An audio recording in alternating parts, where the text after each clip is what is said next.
same. They're the same. Matt and Brandon and everything. I'm gonna take this one.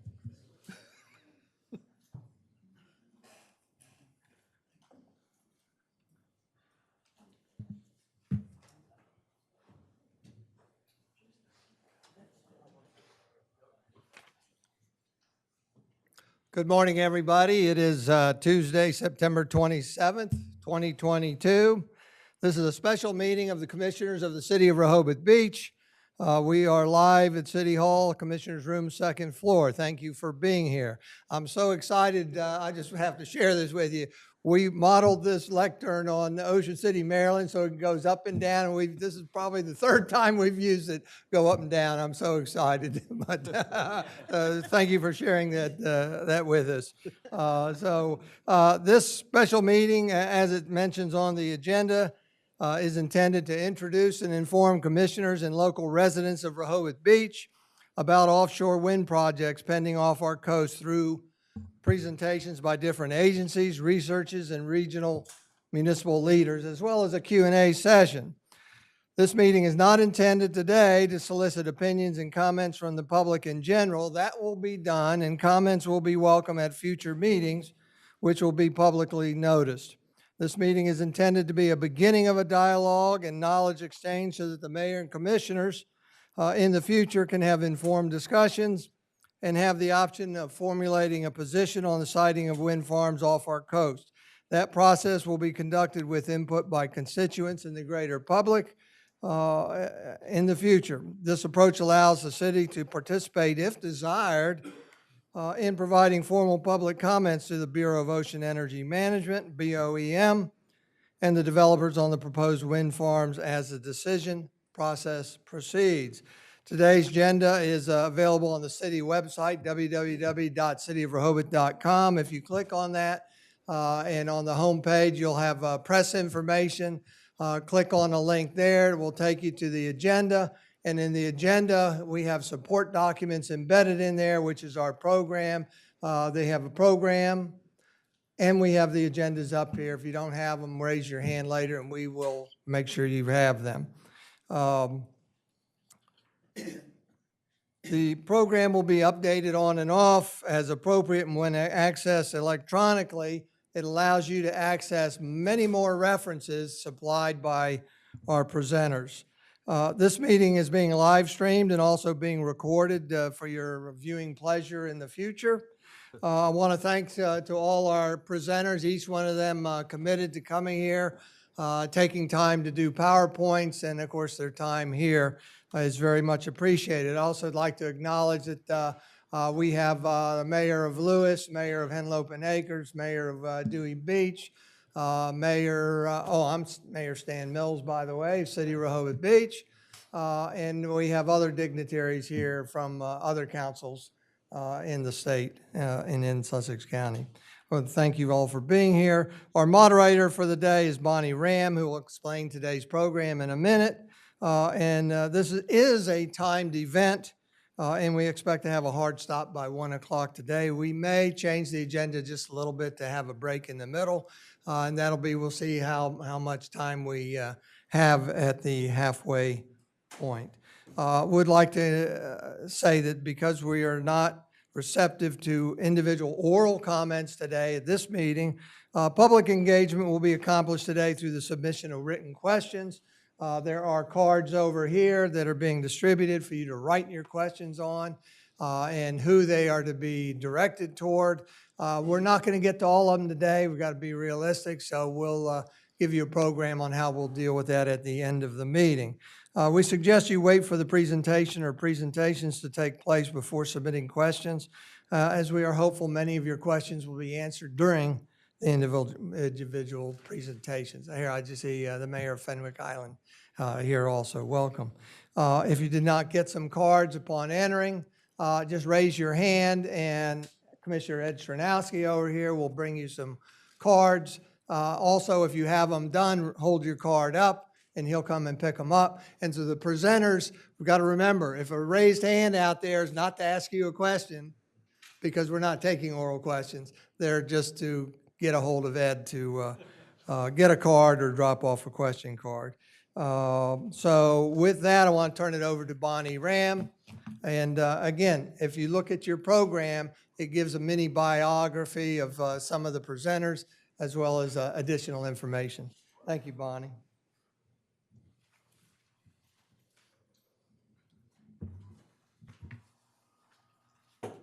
Now I can adjust this fancy, of course. Right. And of course, I'm supposed to know where all the PowerPoints are too. I think I'm just going to talk very briefly. I think you covered the waterfront on what we're doing today, and this is about public engagement. So I just want everybody to be aware that the cards, Commissioner Sharonowski here is going to be, if you could raise your hand, Ed, going to be collecting any index cards. There's also another floor upstairs with publics that may have questions. Again, we will not have time for everything, but I think this is a great beginning, and I really appreciate what the mayor has done to bring this dialogue together. One thing I want to say to the speakers, you will be timed. I think everybody knows how much time they have. I will be sitting right here with cards so that you know how much time you have remaining. There will be Q&A from me as well as the cards from the audience, depending on clarification questions that we've discussed over the last few weeks with the mayors in the region. With that, I think I'm going to turn it over. Is Max around? Or just to pull up the folder? Because I don't see the folder. Oh, there it is. I got you. Okay, never mind. Yeah. So one thing I just want to end with is I think the mayor certainly went over the objectives. The public dialogue is really what this is about, and a knowledge exchange. The workshop roles today, of course, I'm the facilitator with the commissioner assisting me with the Q&A. The speakers, of course, are important, and then the audience is the one participating with Q&A. We have 8 speakers. That's a lot of management. So I know you all are very experienced in this, and the mayor already went through the process. We're not, and this is for the speakers, we're not trying to convince or, dominate the discussions. You all have different opinions, and you all are expert in your fields. And so, as the mayor pointed out, we're not seeking consensus today. We're really encouraging dialogue. Please turn off your cell phones. That usually is a good thing to do. And also, we encourage listening. That's part of public engagement, is listening to what other people have to say, to develop your own informed decisions on a new technology in the region. This is not new across the planet. It's new to the region. This is a 40-year history of offshore wind developments, and so I think this is the beginning of public education and dialogue in this region. And I think we should just refrain from speech making. When you do have a question, please try and be as concise but thorough as possible, because there will be follow-up opportunities, we're hoping. And please be collegial. That's another thing we like to emphasize. And with that, I am going to turn it over to our first speaker. And again, thank you to the mayor for lining up this amazing panel. I will turn it over to Karen Baker, who is here from BOEM. That's the wrong one. Please. And if you want to adjust this. I think this is just the perfect height. It's wonderful. Great. Well, hello, good morning, everybody. And I want to thank Mayor Mills for inviting us, and I'd like to thank everybody else, the commissioners and everybody here. I very much appreciate the opportunity to meet with you. My name is Karen Baker. I am the chief of the Office of Renewable Energy Programs for the Bureau of Ocean Energy Management. So I'm the chief of OREP for the agency the bureau we know as BOEM. And I am new to this position. It is a new position that BOEM has created, recognizing the importance of offshore wind and other renewable energies in our portfolio. I am new to this position, as in I've been in this role for about 3 months, a little bit less than 3 months, actually. I'm new to the position, but not new to this region. I came here from the North Atlantic Division of the U.S. Army Corps of Engineers, where I oversaw all of our coastal resiliency programs in addition to the rest of our programs, but from Maine to Virginia. So spent a lot of time in this area. I have been on the beach in Bethany in February watching beach renourishment. I've had a lot of involvement in flood resilient projects and many other things that have touched you all, and I've been grateful to do that. I've lived in Maryland and Virginia my entire adult life, except for the 3 years I was at the North Atlantic Division, because when you're at the Corps of Engineers, and somehow, I don't know, somehow this makes sense, you have to move to New York to come back and work Delmarva issues. But I was glad to do it, and I spent a lot of time up and down the road and got to be part of this, and spend a lot of time, long weekends here in Rehoboth. So Mayor, thank you for the opportunity to come and do that one more time. I'm very glad to be here. I would like to introduce, before I start talking, a couple of other people from BOEM who've been with the organization a little bit longer and with OREP a bit longer. First, Brian Hooker, who is our lead biologist. And also, not new to BOEM, she's been with BOEM for 9 years, but in a new role, Connie Gillette, who is my Chief of Community Engagement and Partnerships for OREP. And I think that's significant because as we came on board, we recognized the importance of forums just as this and getting out and engaging with our communities and hearing from all of our publics about the importance of what we're doing and how it impacts them. And so Connie it's great that she's here, and it's significant that we have her here helping us to work on this. We're going to talk a lot about our processes today. I want you to understand a bit about what BOEM is and what we do in this role in terms of permitting offshore wind, but also how you can reach out and engage with us and what we're trying to do to make it even better and make it easier for you to do that. So let me first of all tell you that if you're not familiar with the Bureau of Ocean Energy Management, it's our mission to ensure that the development of offshore wind energy is done in an environmentally and economically responsible way. We use a multi-phase process, and I'm going to kind of click to this now, to grant access to ocean areas suitable for wind development. This is a multi-phase, multi-year process. And we're going to talk about this in depth, more because I think a lot of people don't really understand how we choose our wind area at lease sites, and then all of the opportunities you have to engage in the process. So I'm going to talk about this very much in terms of the process, very generally, and then we'll get into some specifics about projects in your area, and we'll talk about how you can engage. So this is a multi-year, as I said, multi-process. It has 4 phases: planning and analysis, leasing, the site assessment, and then construction and operations. And I'll talk a little bit about this first part of this. So in phase 1, BOEM identifies a potential area for wind energy leasing. Phase 2, an auction is held, and then companies bid to win the right to potentially develop in that area. And in phase 3, after the companies are awarded their leases, the companies conduct surveys, site assessments to learn more about their lease area. Then they submit a construction and operation plan that we review, and it goes through an environmental impact statement. And after all of that is when you'll actually would see installation. So talking much more in depth about planning and analysis and area ID. In this phase, in this first phase, BOEM uses rigorous scientific data and acquires environmental and socioeconomic economic information about an area to determine which locations would be most suitable for wind energy development. We call them wind energy areas, WEAS. BOEM has been actively responding to feedback from government partners and other members of the public to improve our area identification process. In fact, we made some announcements recently about new models that we are using, as well as how we're trying to refine that public engagement process. And so we're constantly trying to improve and make sure that we get input from stakeholders and partners throughout this process. To develop the wind energy area, we put out a request for interest to learn more about the area, and after that announcement, BOEM holds public meetings. We meet with different stakeholders. We work with a task force, and we collect comments from the public.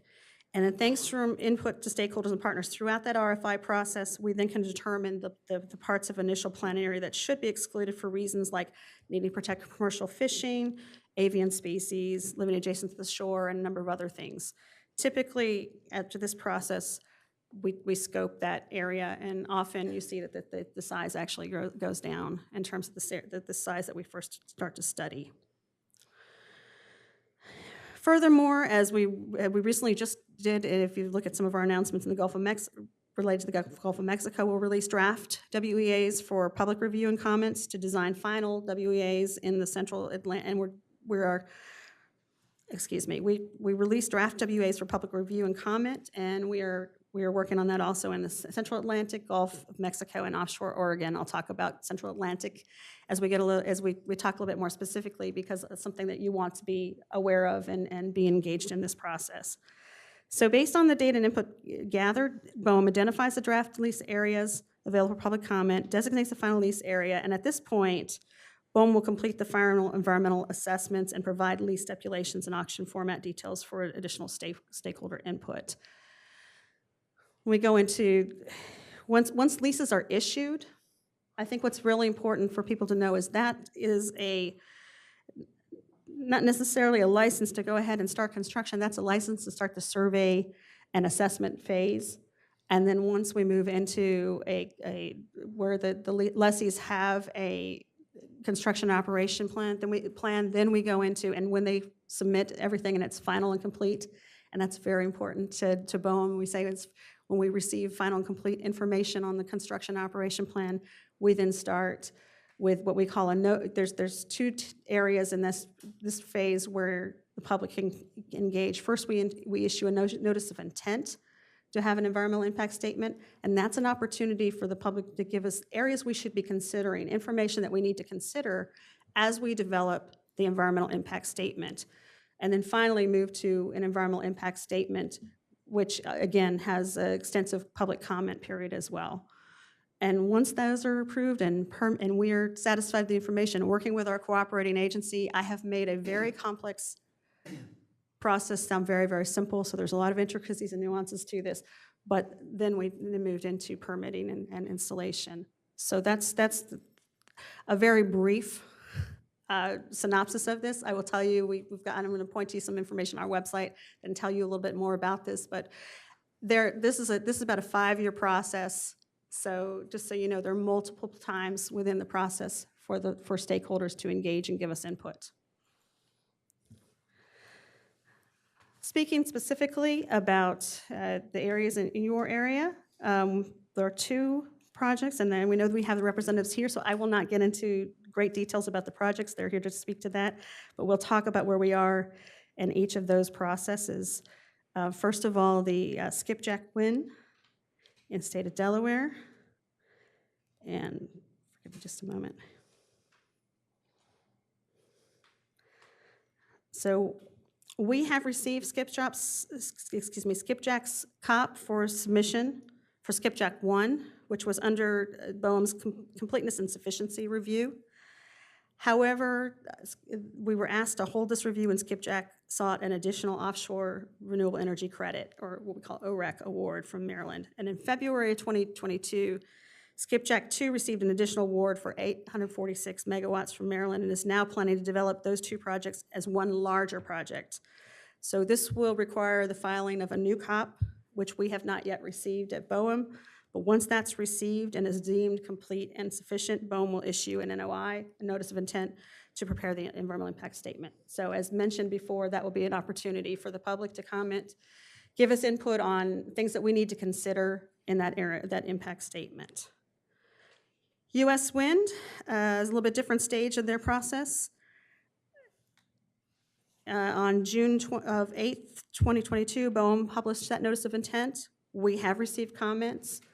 The public comment period has closed. We're always taking informal input as we can, but I will tell you that right now we're currently reviewing the comments received from the public comment period to identify issues and potential alternatives.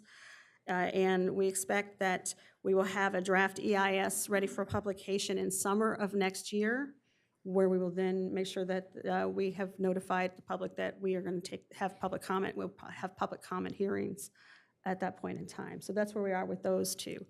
I want to make sure that you're also aware, that I don't have a slide specifically to this, is that we also have an opportunity to look at an area of identification regarding Central Atlantic. We have 3 lease areas in the Central Atlantic where we are just doing in that early phase of area identification. And so opportunity to get involved very early, and I don't have that on here on the screen, but I'll show you something on our website in just a few moments. This is a little bit of the entire program by the numbers. I'll just say we are busy. There's a lot happening, but I want to keep this kind of focused to the things that are of interest to you in this particular region. And so the question I was asked to address also was, how can you be involved and engaged and connect with us? And let me show you something important on our website. So as a new person to BOEM, I've had an opportunity to navigate the site. In prep for this particular session, I had this opportunity to do that. I can tell you, I understand it can be a challenge to find exactly where you need that information. It's something that Connie and I are taking a hard look at, and our teams will be looking at. And so we welcome your input on how we can do this better and how we can get you more information.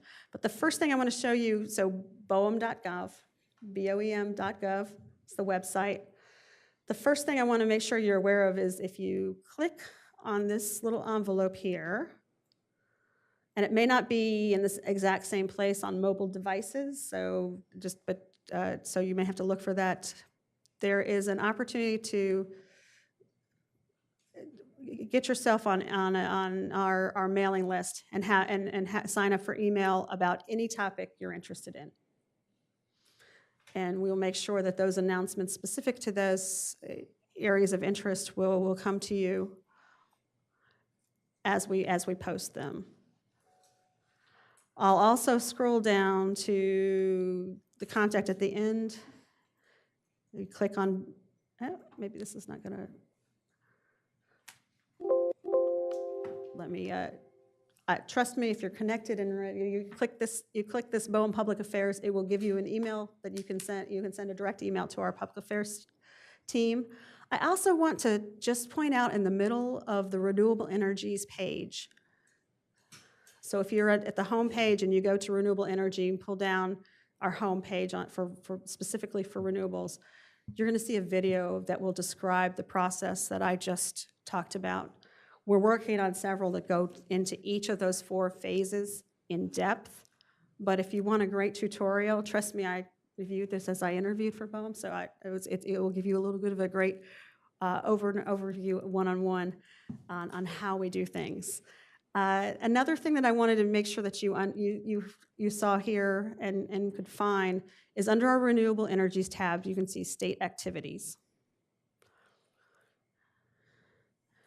And I'll tell you, I spent my whole career and grew up in high school in Virginia and Maryland, so I know the difference. And let me click first on the Maryland site. And you can see this was the most recent information about the public notice on the NOI to prepare an environmental impact statement. We do this for every one of our projects. I'm learning that we need to be a bit more proactive in keeping this up to date. We are definitely working on that. But you can go by state. If you go back up to state activities, the thing also I want to make sure I share with you is what you don't find in a state, but off here off the shore here of the Delmarva area, you find information about our call for information regarding the areas we are looking at in terms of new leases in the Central Atlantic. So please take note of that. We welcome your input on that. And there's information on how to comment. I also will note, and you can see that here on this site here, this regulations.gov. That is a great place to look up any Federal Register notice that we place. So if you click on that, you'll be able to go in. You can put a search for BOEM and do a search fees, and it will tell you the various projects that we have that are open for public comment and how to register comment there too. So it's another site that's available to you. And with that, I just wanted to close by talking about how very important your input is to us and how much that we value what we get from stakeholders. We consider this our mandate and just incredibly important in ensuring that we hear from communities, states, tribes, ocean users, stakeholders, and you have valuable expertise in the issues facing this region. We need to hear from you. We want to make sure that we're available, and I'm happy to answer more questions later on in the time. Thank you so much.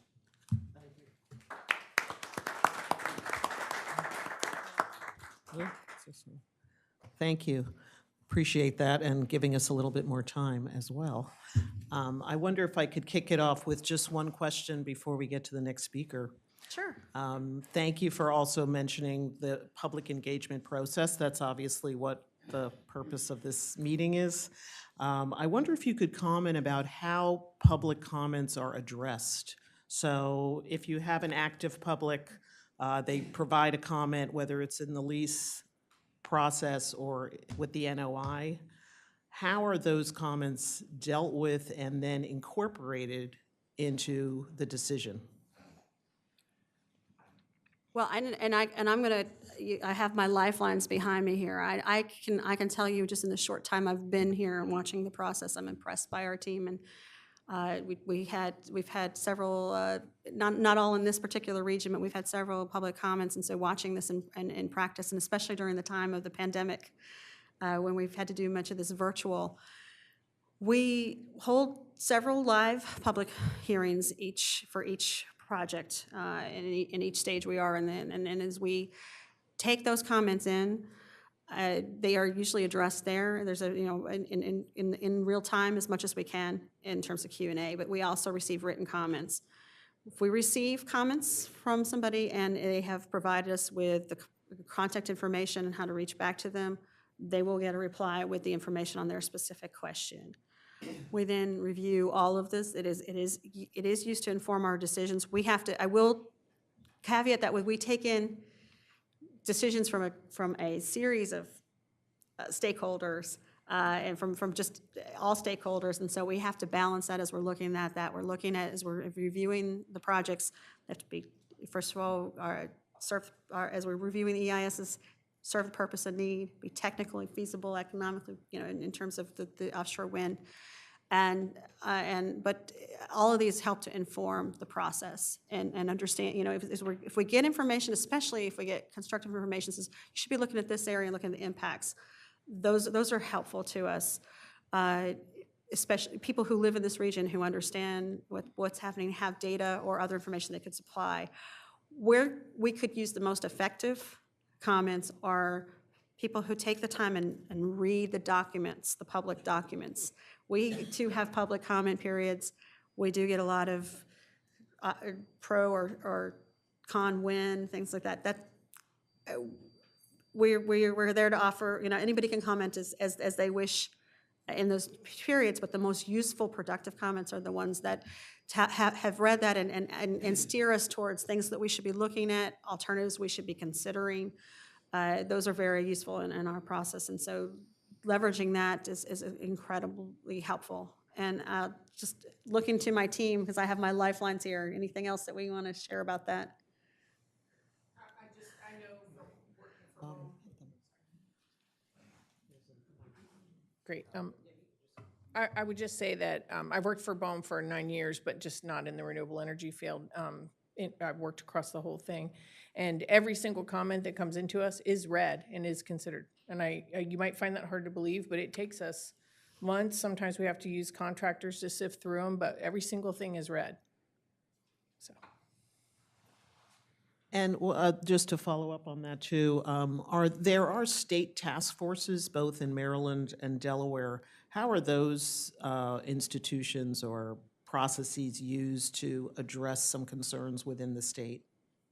Well, we definitely rely on the state task forces, especially very early on in the area identification phase, and we start to work in an area, we're looking at leases, we want to know that we have the task forces there. We also engage with them on a regular basis and leverage their expertise and their knowledge of the area to help us to work through the public comments as well and understand them. I should have asked for the benefit of the public, what is the state task force? And what is that, to Boehm? Because I believe you set it up with the governor. Is that the way it works? Yes.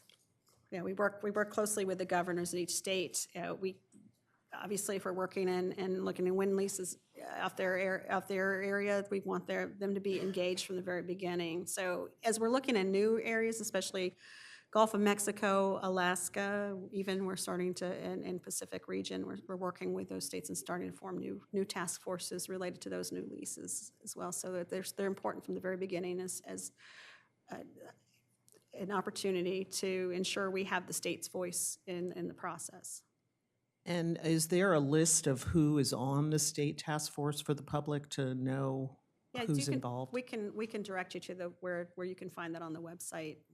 Because the publics are invited to those meetings, is that correct? Yes. Okay. And maybe we can look into when was the last time they actually met in both of the states. I think Delaware has not met in some time because they don't have a purchase, so that will be maybe a follow-up question later on. We can find out when those dates were. And with that, I'm going to call upon Jennifer Holmes for our next talk.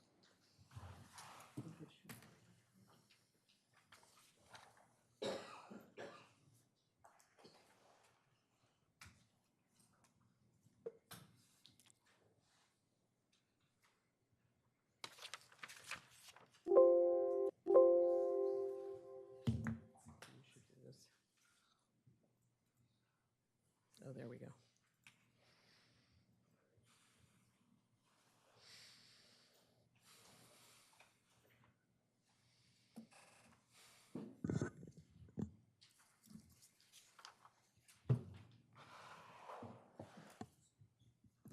Good morning. Good morning. It's great to be with you today. Thank you to the Board of Commissioners and to Mayor Mills for having us. DNREC is interested and engaged in this process and is certainly interested in our discussion today. My name is Jennifer Holmes, and I am the Coastal Regulatory Programs Manager for the Delaware Department of Natural Resources and Environmental Control. You might hear me refer to it as DNREC, so many people in Delaware also do the same, or as the department. So this presentation is focusing primarily on the environmental permitting today, and that's where my focus will be, can be quite complex, so I'm gonna do my best in 20 minutes to get through and see if we can give some clarity to the process. So who is DNREC? DNREC is a large department made up of 9 different divisions, including the Office of the Secretary, the Division of Air Quality, the Division of Climate and Coastal and Energy, that's the division that I represent, the Division of Community Affairs, Fish and Wildlife, Parks and Recreation, Watershed Stewardship, and the Division of Waste and Hazardous Substances. So we are quite complex and diverse in our technical topic areas, and many of you may have engaged with DNREC at some point in your time here in Delaware. But how does DNREC interact in terms of offshore wind, in terms of environmental permitting? Great question. So I thought the best way is to kind of take a look at a map. This is not an all-inclusive map, but it is helpful to use as a point of reference for this particular discussion. Of course, onshore, right, on our land, within our Delaware borders, we certainly have jurisdiction here. So if anything is proposed to be landed or infrastructure to be built in the state of Delaware, DNREC would have environmental permitting authority here, of course, on the land. And that could be anything from tidal wetland regulations, impacts to tidal wetlands, regulations as it relates to beach construction as anything is proposed to be landing on our beaches.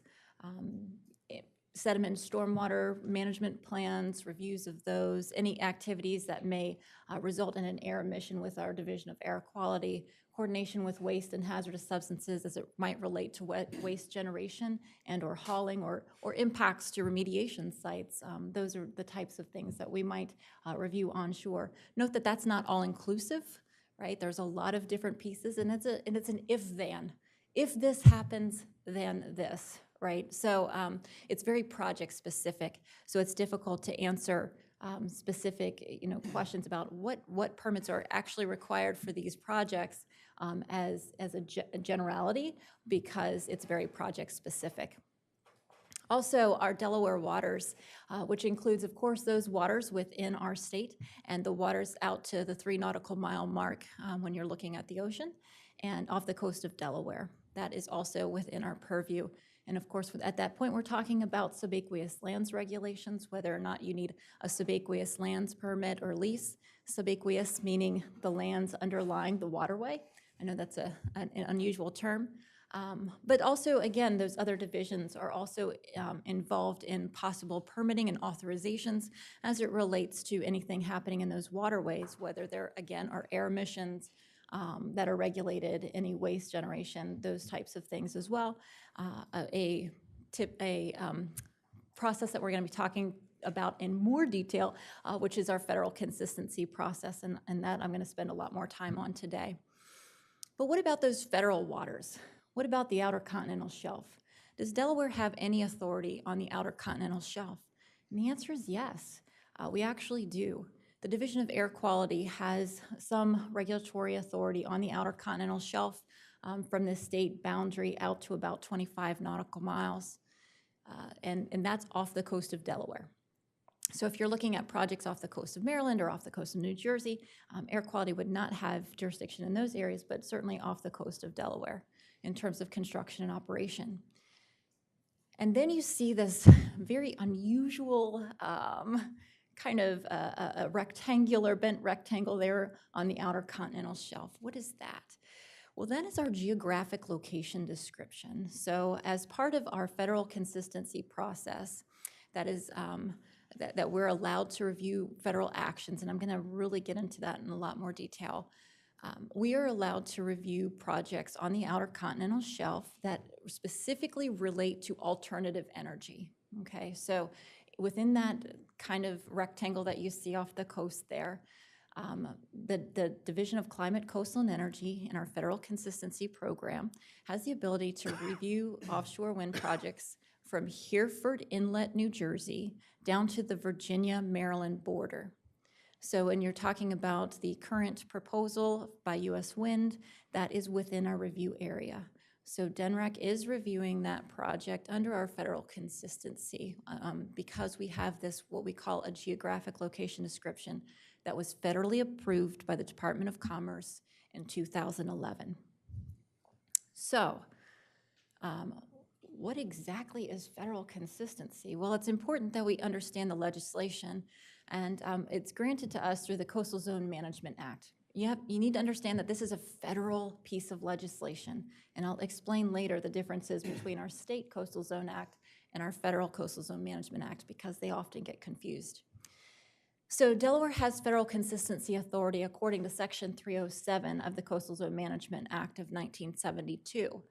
And we have an established federally approved coastal management program, which was approved in the late 1970s. And therefore, it gives us the ability to review federal actions within our state. The goal of the CZMA is to balance. It's this delicate balance, right? Balancing our ecological, our cultural, our historic, our aesthetic values with the need for compatible economic development and responsible development. And so here is this great piece of legislation that helps us to balance those, the need for protection and also the need for economic development. In Section 307, it gives us the ability to, like I said, review federal actions. And what are those federal actions? They are actions that have reasonably foreseeable coastal effects on our coastal uses and resources. Again, both uses and resources. And they are to be consistent with the enforceable policies of a state coastal management program. In other words, we have a set list of enforceable policies, and I'm going to explain those in a little bit more detail in just a moment. But federal actions can include one of 4 categories of actions. One is a federal agency activity. So for example, the establishment of the wind lease areas, we're able to review that under federal agency activity. That's directly a federal agency doing something that may have coastal effects on our state or our state resources and uses.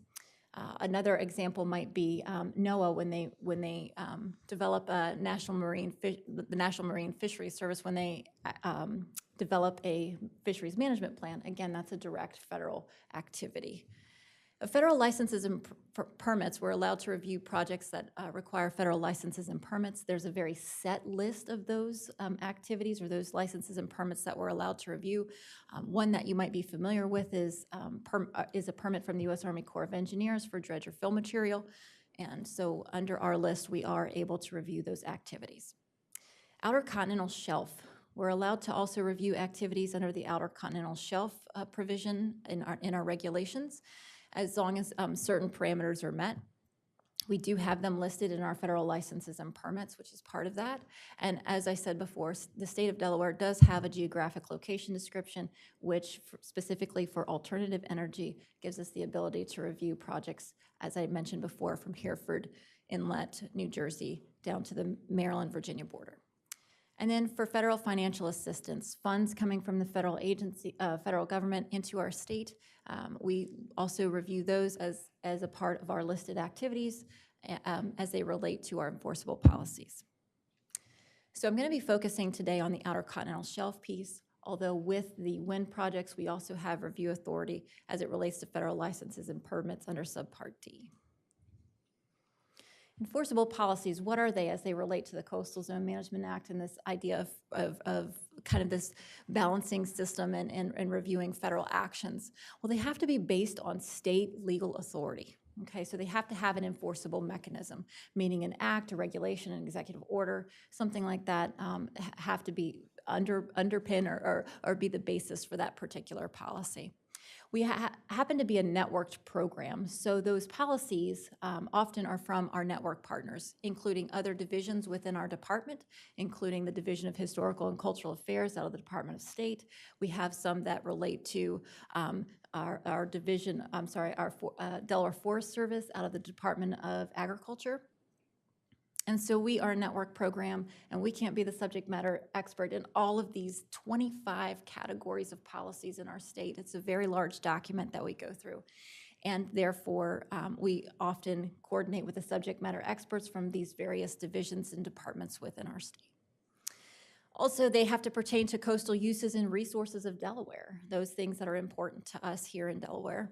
And they must be federally approved by the National Oceanic and Atmospheric Administration under the Department of Commerce. So we can't randomly just write policy. They have to be federally approved as well as state approved.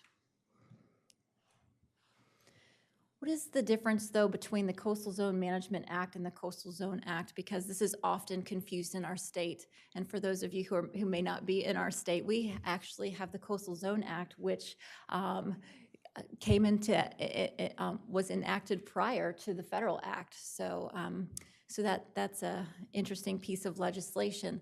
That one was done in 1970, or enacted in 1971, and that's a more narrow focus in terms of both scope and in terms of the geographic location.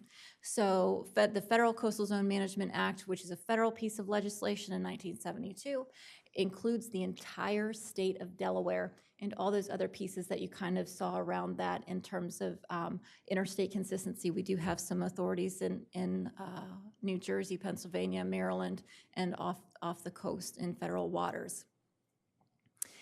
Often that's confused, and we often hear from people that we're not in the coastal zone because we're not within that coastal strip. Well, the coastal strip is as it relates to the Coastal Zone Act, not as it relates to the federal piece of legislation or the Coastal Zone Management Act. So I did want to kind of differentiate between the two, especially for folks in Delaware. The Coastal Zone Act also has a focus of scope on heavy industry and manufacturing within that very a lot smaller geographic area along the coast as it goes along the Delaware River, the Delaware Bay, the C&D, the Chesapeake and Delaware Canal, the inland bays, and also the Atlantic Ocean. What is the federal consistency process as it relates to the Outer Continental Shelf piece? We often in-house refer to it as Subpart E. That's part of the regulations. I thank you to Karen Baker for her presentation and for BOEM's process there. That was really helpful. BOEM issues their NOI, or their notice of intent, to begin their environmental impact statement. When that happens, that kind of triggers our review a little bit, and we will get a submission from BOEM on behalf of the applicant, because we do have this GLD, or geographic location description, and they will submit to us the certification. So essentially, this consistency certification from the applicant the applicant should be reviewing and evaluating our policies. They are to look at the policies, look at the impacts on those coastal uses and resources, and determine the effects, and take a look at those and evaluate those policies. And they need to certify that they will conduct their project consistent with the policies, the enforceable policies of Delaware.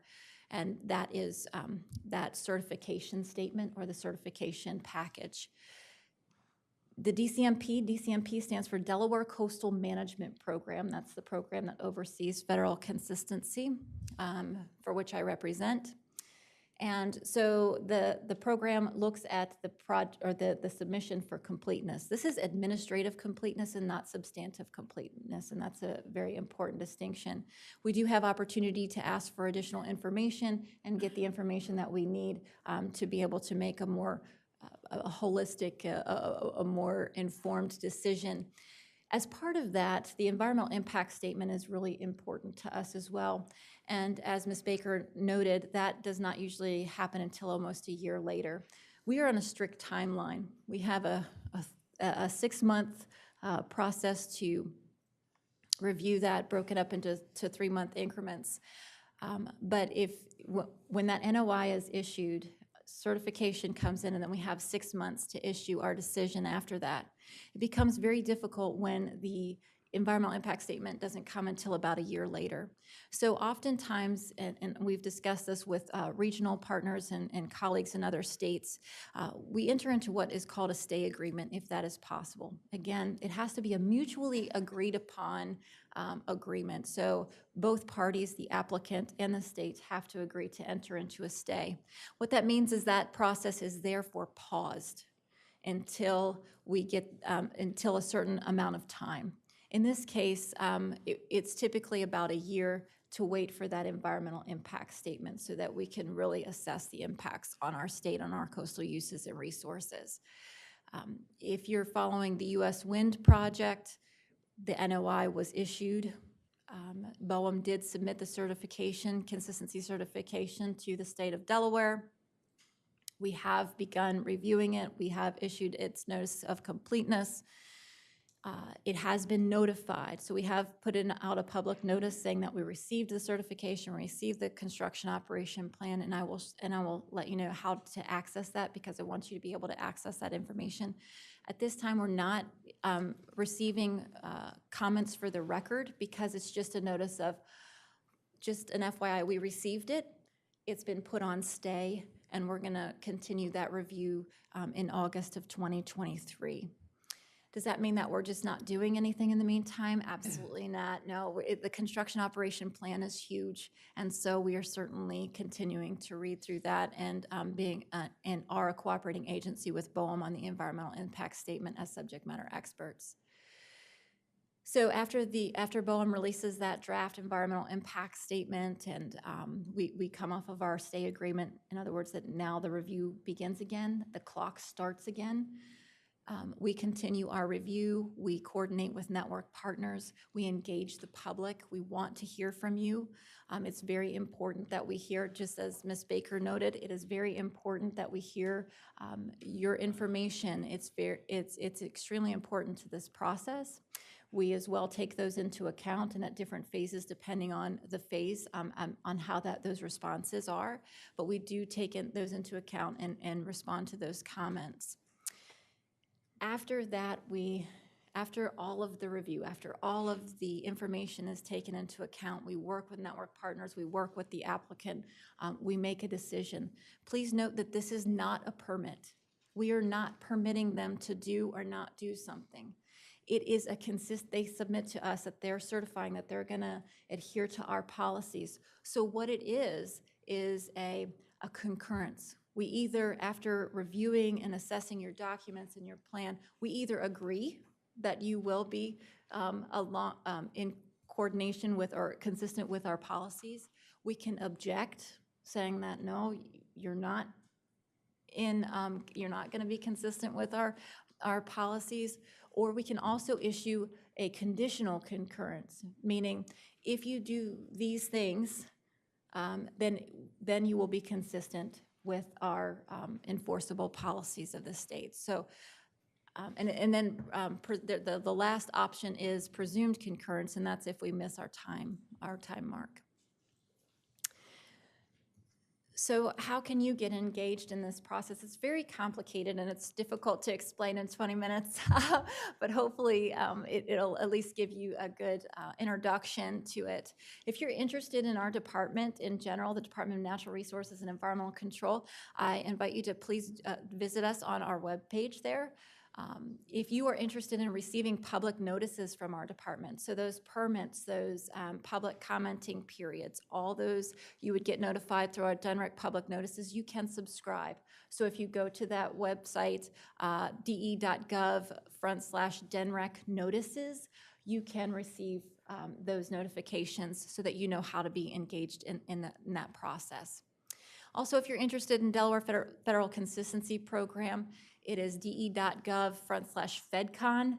And right now, if you're interested in the information that has been received by the state of Delaware as it relates to offshore wind project for U.S. wind, you can go there and click on notices. It'll say consistency notices. It's a blue button. It's pretty obvious. Please click on that, and U.S. wind is actually pinned to the top of the list of the notices that we have currently out there. So all of the documents that we have received in terms of the construction operation plan and the certification package that we've received is also available to you there if you're interested. With that, I'd like to thank you. Thank you so much for having us again. I'm glad to be here. Very interested in hearing from you throughout this process. We are here to represent the state and the constituents, and certainly interested in keeping in mind what is important to the state of Delaware. Please visit us at Delaware Coastal Programs, de.gov/coastal programs, and feel free to email us. We do have a public comment email address. Know that even though DNREC might be large, our office for our permitting for our coastal regulatory staff is about 3 people, so we will see your email. It's not going to get lost in that shuffle. So please feel free to email us with any questions. Thank you so much. Thank you, Jennifer. Thank you.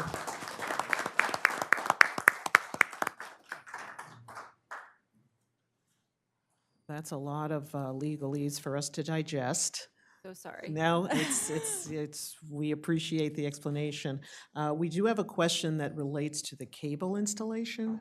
So if I heard you correctly, the CZMA you only have jurisdiction out to 3 miles from the coast? Actually, for CZMA, for federal consistency, we have jurisdiction from onshore all the way out to 24 nautical miles. So between, again, it's that weird kind of rectangle that I was showing you. It's between Hereford Inlet, New Jersey, and the Maryland-Virginia border. So we would review it under federal consistency from the outer continental shelf within that area all the way onshore if it's proposed in the state of Delaware. Right. And as we know from the COP that was submitted for U.S. Wind, they're going to do a cable connection into the Delaware State Park. So is that cable connection, as one of the questioners, how is the state engaged with that process? So there are many pieces to that, right? So first of all, it's proposed. There are proposed landing sites. To my knowledge, I don't know that there's any agreements in place at this time, but that is a proposed landing site. Of course, DNREC will be involved in those conversations as it relates to permitting, as it might relate to land use agreements, those types of things. And so how would the public engage with that process that you will be involved with? So in terms of I can speak to the permitting. In terms of any kind of land use agreements, I don't have that knowledge, so I would have to defer that to a colleague, but I would certainly be willing to follow up and provide that to Mayor and the Board of Commissioners. But in terms of the permitting process, the permitting processes, whether it's a coastal construction permit or a wetland and subaqueous lands permit or lease, they all have a public commenting period associated with that. And so again, if you go to that public notices website, all of those types of permit applications will be noticed on that particular site. And is there any other way that the publics would find out that this is going on? Because I really appreciate all the work of Denrick, but I'm not on your website every day. Exactly, yes. So we do advertise in newspapers. Primarily, the two of most, the circulation is typically Delaware State News and the News Journal. We are also, of course, on our public calendars, the state public calendars website too. If there's any public meetings associated with that, they would be posted there. And that's typically, and of course, the public notices site at Denrick, sorry. There's another question from the public. Will the state of Delaware allow any construction in the Delaware Seashore State Park, which has been proposed in their construction and operation plan as one of the cable options? And if so, under what conditions? So that's a great question. And again, this process is proposed and under review, right? So all of those are being taken into account, what can or cannot happen as it relates to permitting. I can't really speak to, at this point, what conditions could that not happen, because we are at the beginning stages of this review. So unfortunately, I don't have specific conditions at this time, but it is the impacts to our uses and our resources are all being considered and taken into account. Okay, and maybe we'll hear from U.S. Wind also. Thank you very much. Appreciate your information.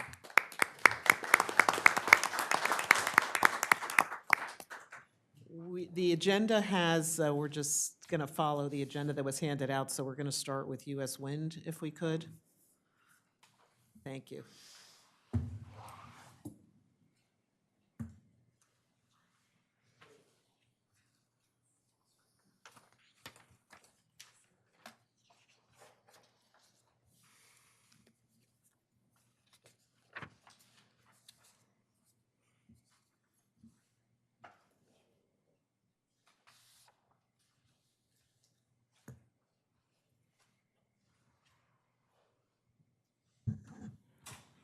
Oops, let me do it this way. Okay, so hi, I'm Mike Dunmyer with U.S. Wind. I'd again like to thank Mayor Mills and the city's commissioners for hosting this event. I live in Lewis and also have a home in Dewey Beach, so like all the folks that are here, I love this area. I care very much about preserving it, and that's largely why I'm here talking to you today. So U.S. Wind has the rights to an 80,000-acre lease area that comes as far north as the Fenwick Island latitudes and then trends southeasterly along the Maryland coast. We've won awards that would enable us to develop about 1,100 megawatts of offshore wind energy. That's enough to power 340,000 area homes, and we could do that with 76 turbines and 3 offshore substations. And if nothing else changed, the layout that you see on this map here would be the layout that we would use to deliver that power. And in that layout, the closest turbine to Fenwick Island is a little over 15 miles, closest to Bethany is 17, 24 to Dewey, an actual official marathon, 26.2 to Rehoboth, and I believe we're 30 to Lewis. You'll also notice there in the northwest corner there's an empty area. That represents our excess capacity. Now, to be clear, we have not won awards to date that would enable us to develop that area. But if the opportunity arose, we would compete, so there is the possibility that in the future that area could be set up for development as well. Right now, we only have the ability to do what you see on this slide. So as was mentioned earlier, U.S. Wind would like to make landfall and connect to the grid here in Sussex County. When we started this process, we evaluated every potential point of interconnection over 115 kilovolts within 100 miles of the wind farm. So it really is every viable potential connection point in Virginia, Maryland, and Delaware. Now, as it turns out, as you head south from the Maryland-Delaware line, the grid gets progressively older, weaker, and undercapacitated. There are no substations below that point greater than 138 kilovolts.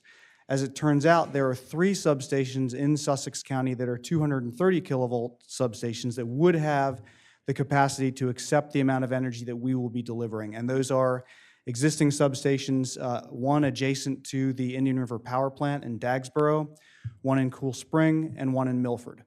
Now, I'll get into this in a little bit more detail on another slide, but what I would like to leave you with here is that as we make connection, the cables will be buried all the way from where they originate at the offshore wind farm to where they ultimately connect at one of those existing inland substations. There'll be no above-ground infrastructure between those 2 points. And the only indication that you would have when we were done that anything was there would be the occasional manhole cover to be able to get down and check things out if need be. To do this, we will use a low-impact trenching method beginning out at the wind farm to bury the cables about 6 feet beneath the seabed until we get within about 1,000 feet of the coast. And at that point, we'll switch to horizontal directional drilling, which gives us the ability to send those cables 60 feet beneath the beach and the dune so that we don't disturb those critical ecosystems. And also, by burying those cables 60 feet deep, starting 1,000 feet off the coast, we really take down the chance that those cables could become unburied along the coastline through wave action. Now, U.S. Wind has been working on its construction and operation plan, also known as the COP, for several years now. As was mentioned, this is an immense document that includes really in great detail every aspect of the project. So that's design of the components, construction, how they'll be moved from where they're built to the offshore wind lease area, installation, operations and maintenance of the wind farm over its lifetime, and then at end of life, decommissioning, where we will pull everything out of the water and fortunately now be able to recycle just about all of it, including the turbine blades. The COP also includes, it identifies every risk that we will encounter through our activities, and importantly, what we will do to either avoid or mitigate those risks. And it will also show you all of the research we've either conducted ourselves or have consulted in developing these plans. As was mentioned, BOEM deemed our COP to be sufficient and complete on June 8th of this year. When they did that, 2 things happened. One is these documents became public on boem.gov, and in the materials that Mayor Mills has collected, I've included a link directly to all of the documents that are part of that COP, so you can go directly to it if you look at those. And I would encourage all of you to take a look because they will answer literally any question that you could have about the project. The other thing that happened is it kicked off really the last phase of the review, permitting, and approval process. This is a 2-year process, whereas as Ms. Baker described, BOEM will do an evaluation of the plans for technical merit as well as environmentally. So those plans will be held up against the standards from every federal environmental law that exists. So guys, these things like Clean Air, Clean Water, Coastal Zone Management Act, the Magnuson-Stevens Fisheries Conservation Act, the Marine Mammal Protection Act, the Migratory Bird Treaty Act, et cetera. If we are able to meet or exceed the standards of all of these requirements, then BOEM and DNREC could give us permission to begin construction sometime in 2024. And if that happened, we believe we'd be able to deliver the first 300 megawatts to the grid in 2025 with the rest in 2026.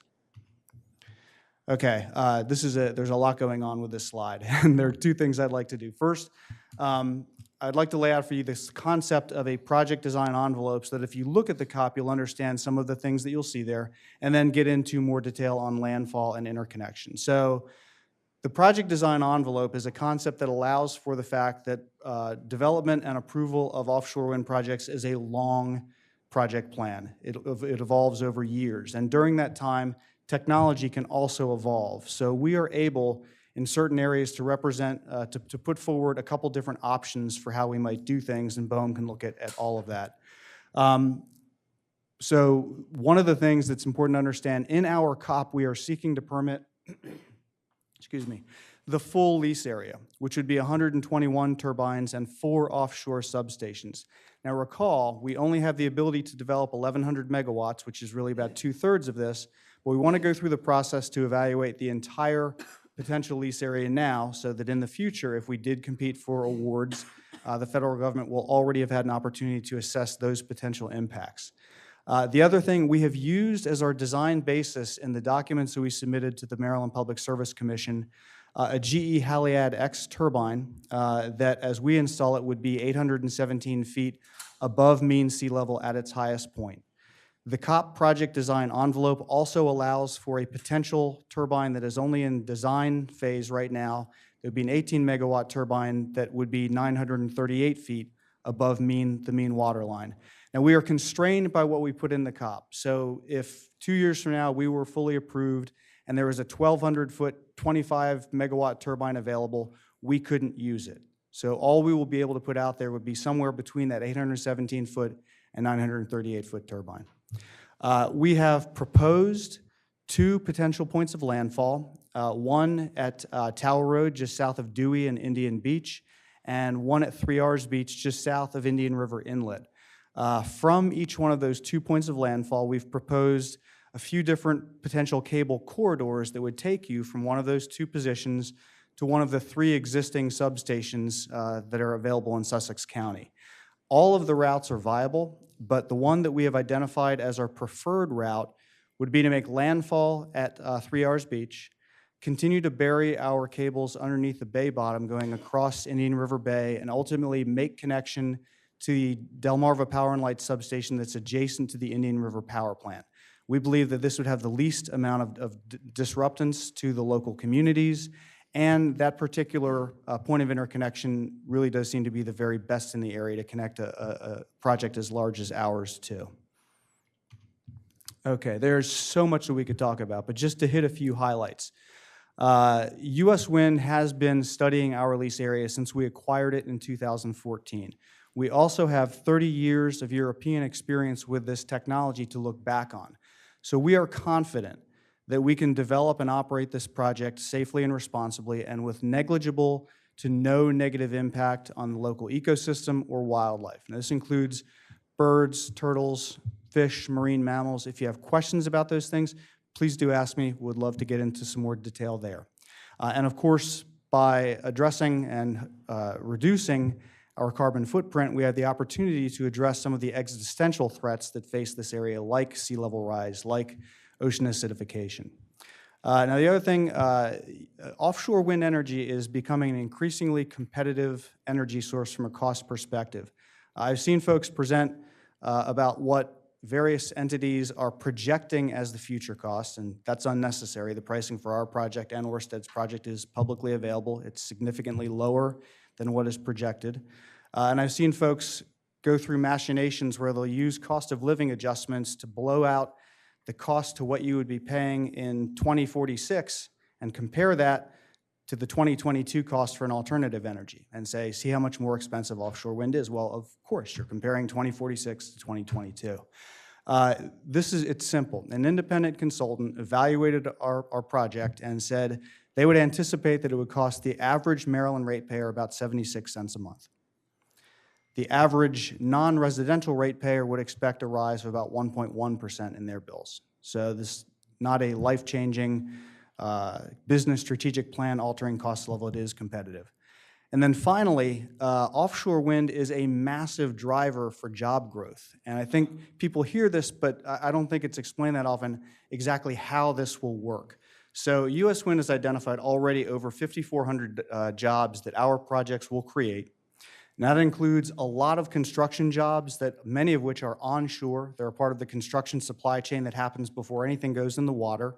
It includes 100 permanent jobs doing operations and maintenance work, the 24/7 surveillance and maintenance that the project will be under. But there is a huge number of jobs that is really involved in bringing the industry that supports offshore wind from Europe and the Far East, where it now exists, onto American shores. And ironically enough, it's offshore wind that will do a lot to bring manufacturing back to the United States. So U.S. Wind, for example, has taken over the former Bethlehem steel plant in Baltimore that's been shuttered for decades. And there will be hundreds of construction workers put to work over several years to rebuild this facility and outfit it so that it can create our steel monopile foundations that we'll use in our project, and that they could compete for future projects all along the U.S. East Coast, West Coast, Europe, the Far East, et cetera. So that then becomes 530 full-time steelworker jobs in an area that opportunity has not existed for years. Ørsted is building a submarine cable plant that'll have the same kind of impact. So it's those sorts of things where offshore wind has the great capacity to drive job growth. Okay, so simulations. Viewshed matters to folks. And for our construction and operations plan, we have created a number of different simulations from 3 locations: Assateague, Ocean City, and Bethany Beach. Each one of those locations shows 4 times of day: morning, early afternoon, late afternoon, and night. Now, for each one of those location, time of day intersections, there are 3 different types of simulations that are shown.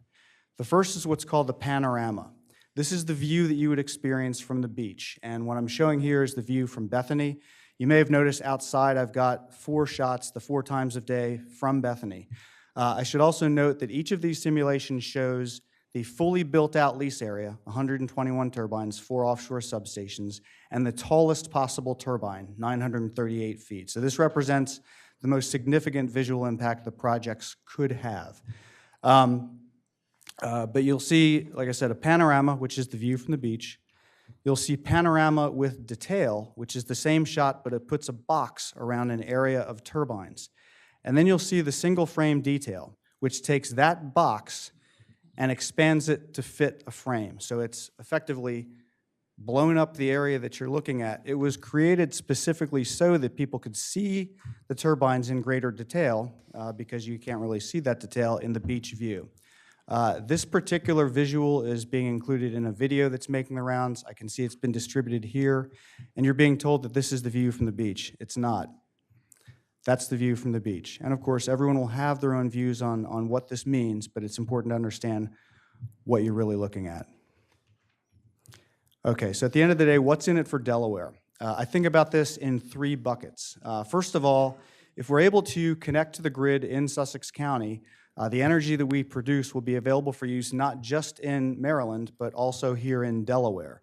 And to make that happen, U.S. Wind is going to invest hundreds of millions of dollars in the local grid, so Sussex County would stand to get use of the excess capacity, the energy that's there to feed the growing communities we have here, a significantly improved local infrastructure, and all of the jobs necessary to do that important work.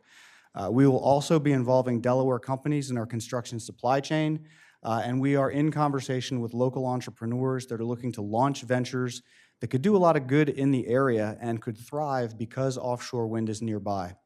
Now, secondly, excuse me, U.S. Wind expects to be here for another 35, 40 years or more, and we believe very strongly that if you're going to be a member of a community, you need to do what you can to help.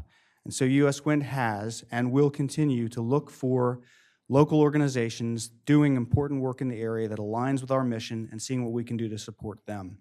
We also have let the local coastal towns know that we're interested in talking to them to see if there are things we can do to help them address their priority challenges. Now, the last bucket, and this is really why I eagerly took the job with U.S. Wind, coastal flooding is a problem in this area for every coastal town. It's been getting worse decade over decade, and if you've been here, you've seen it. And I'm not just talking about the major storms like we had back in May. Now, nuisance flooding from tidal surges is becoming more of an issue as well. And this is largely being driven by sea level rise. And this is a factor that's affecting us today, and it's going to get worse. Based upon the amount of carbon dioxide already in our atmosphere, the current models project that our area, Delaware and Maryland, could experience between 12 and 18 inches of additional sea level rise by the mid-2050s. Now that's going to create challenges that we will all have to adapt to and deal with. But those models also show that if sea levels go beyond 24 inches from where they are now, we would lose 8% of our land. Now that would be catastrophic for a lot of areas, not just the coastal towns. It would impact drinking water. It would inundate septic fields. It would poison farmland in Milford. So the decisions that we are making today will literally shape the Rehoboth, the Dewey Beach, the Sussex County, the Delmarva Peninsula that we leave to our children and our grandchildren. And one of the most impactful decisions that we can make is to transition to renewable energy as much as possible. And the resource that we have available to us here that we can develop at a utility scale is offshore wind. Solar energy is fabulous. We should continue to do as much community solar and rooftop solar as we can. But to reproduce the amount of power we will deliver, you would need a solar farm the size of Wilmington. To replace us and Orsted, 2 Wilmingtons. Not feasible. And onshore wind, another great renewable energy to be used, but for that to work effectively, you need high mountaintops or large open plains areas where the wind can blow unfettered for miles and miles, and we know our state, right? Those assets are not here. I've joked, I just went hiking in Wyoming, and to do my altitude training, I kept walking back and forth across a speed bump, and that was how I was able to do it. The resource we have is strong, consistent offshore wind, and developing it, harnessing it, is literally what we can do, our contribution in this area to solving a global problem and protecting our peninsula for our children and grandchildren. One last thing, so this is my contact information. I'm sure it's also available through the materials that Mayor Mills has put out. If you have any questions, your family, your neighborhood, your business, do give me a call. I'd be happy to come and talk with you and spend as much time as you need. Thank you very much, guys.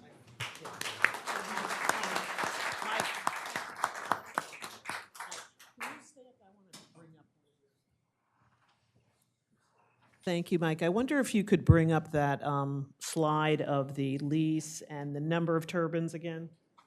Just to Do you want to go over see, that. whoops, Yeah, this guy? there. Could you just review that slide? I think it's good for the public to sort of get their head around the size of this and the location, and then the full build-out, and explain that one more time, please. Sure. So this shows you the build-out that we would be able to do if we're permitted based upon the awards that we have won today. So this is the only thing that we are able to proceed on. It's 76 turbines, 3 offshore substations. The turbines themselves are roughly a mile apart. For what it's worth, the foundations will have scour protection, which is rocks put around them to make sure that the sand around them doesn't erode and those turbines stay well in place. But the amount of scour protection that will be in place, even if we were to build out the entire lease area, would equate to about 0.04% of that 80,000 acre lease area. So said differently, well over 99% will remain sandy bottom, which also means that the area, which will remain open to all types of fishing, all types of gear, there should be no issues for folks working in that area. They'd be able to continue to do all the types of fishing that they've done before. Again, as we talked about earlier, I guess it's worth mentioning, these turbines could be either an 817-foot turbine up to potentially a 938-foot turbine. Is that? Yeah, and so you have 76, and then I saw another slide with 121. Can you explain that, please? So that would be this guy, and the 121 represents what could be a full build-out of the lease area. 121 substations, 121 turbines, 4 offshore substations. Again, same, be about a mile apart, no difference in the spacing. This would just be the entire area filled up. To be clear, we don't have the ability to do this now. We can only build that area that covers about 2/3. Additional awards from Maryland or other states would be necessary to go further. We're seeking to permit this concept now so we can evaluate the impact of what that entire build-out would be. And so if I hear you correctly, you don't have a contract for that additional space, and isn't that space closer to shore than what you're saying for the other project? Could you explain that for the public? Yeah, so we plan to build from the farthest southeast corner forward. The amount that represents excess capacity right now is the closest area to the beach. So if we did develop that, yes, we would be closer. And then could we see that visual again of the distance to the towns? Oh. Oops. So those distances would shift if you got this contract. And again, you don't have that yet. And are there any procurements currently ongoing that you are competing with that you could share? Nope, there are no other auctions ongoing at this point, none that we're evaluating. We are completely focused on our existing projects. Right. And so how would that change the visual impact if with that full build out? Whoops. So if we went to this full build-out, that farthest northwest turbine would be, I believe it's 11 miles to Fenwick, 12 to Bethany.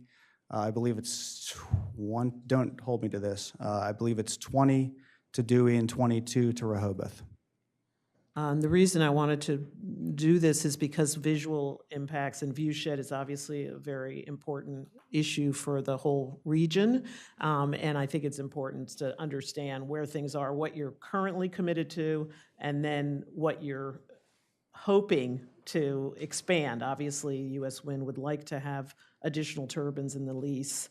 But right now, and we can't predict whether that will be Maryland or Delaware or New Jersey, that the state would have to have a competition for that space. Is that correct? That's how it's proceeded in the past, yeah. Okay, thank you. And just one other point to make. So those visual sims, again, these are showing the full build-out, the 121 turbines, the tallest possible turbine. This is what's on BOEM's website and also sitting outside here today.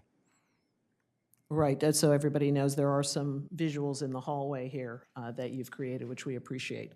Well, thank you very much. Thank you.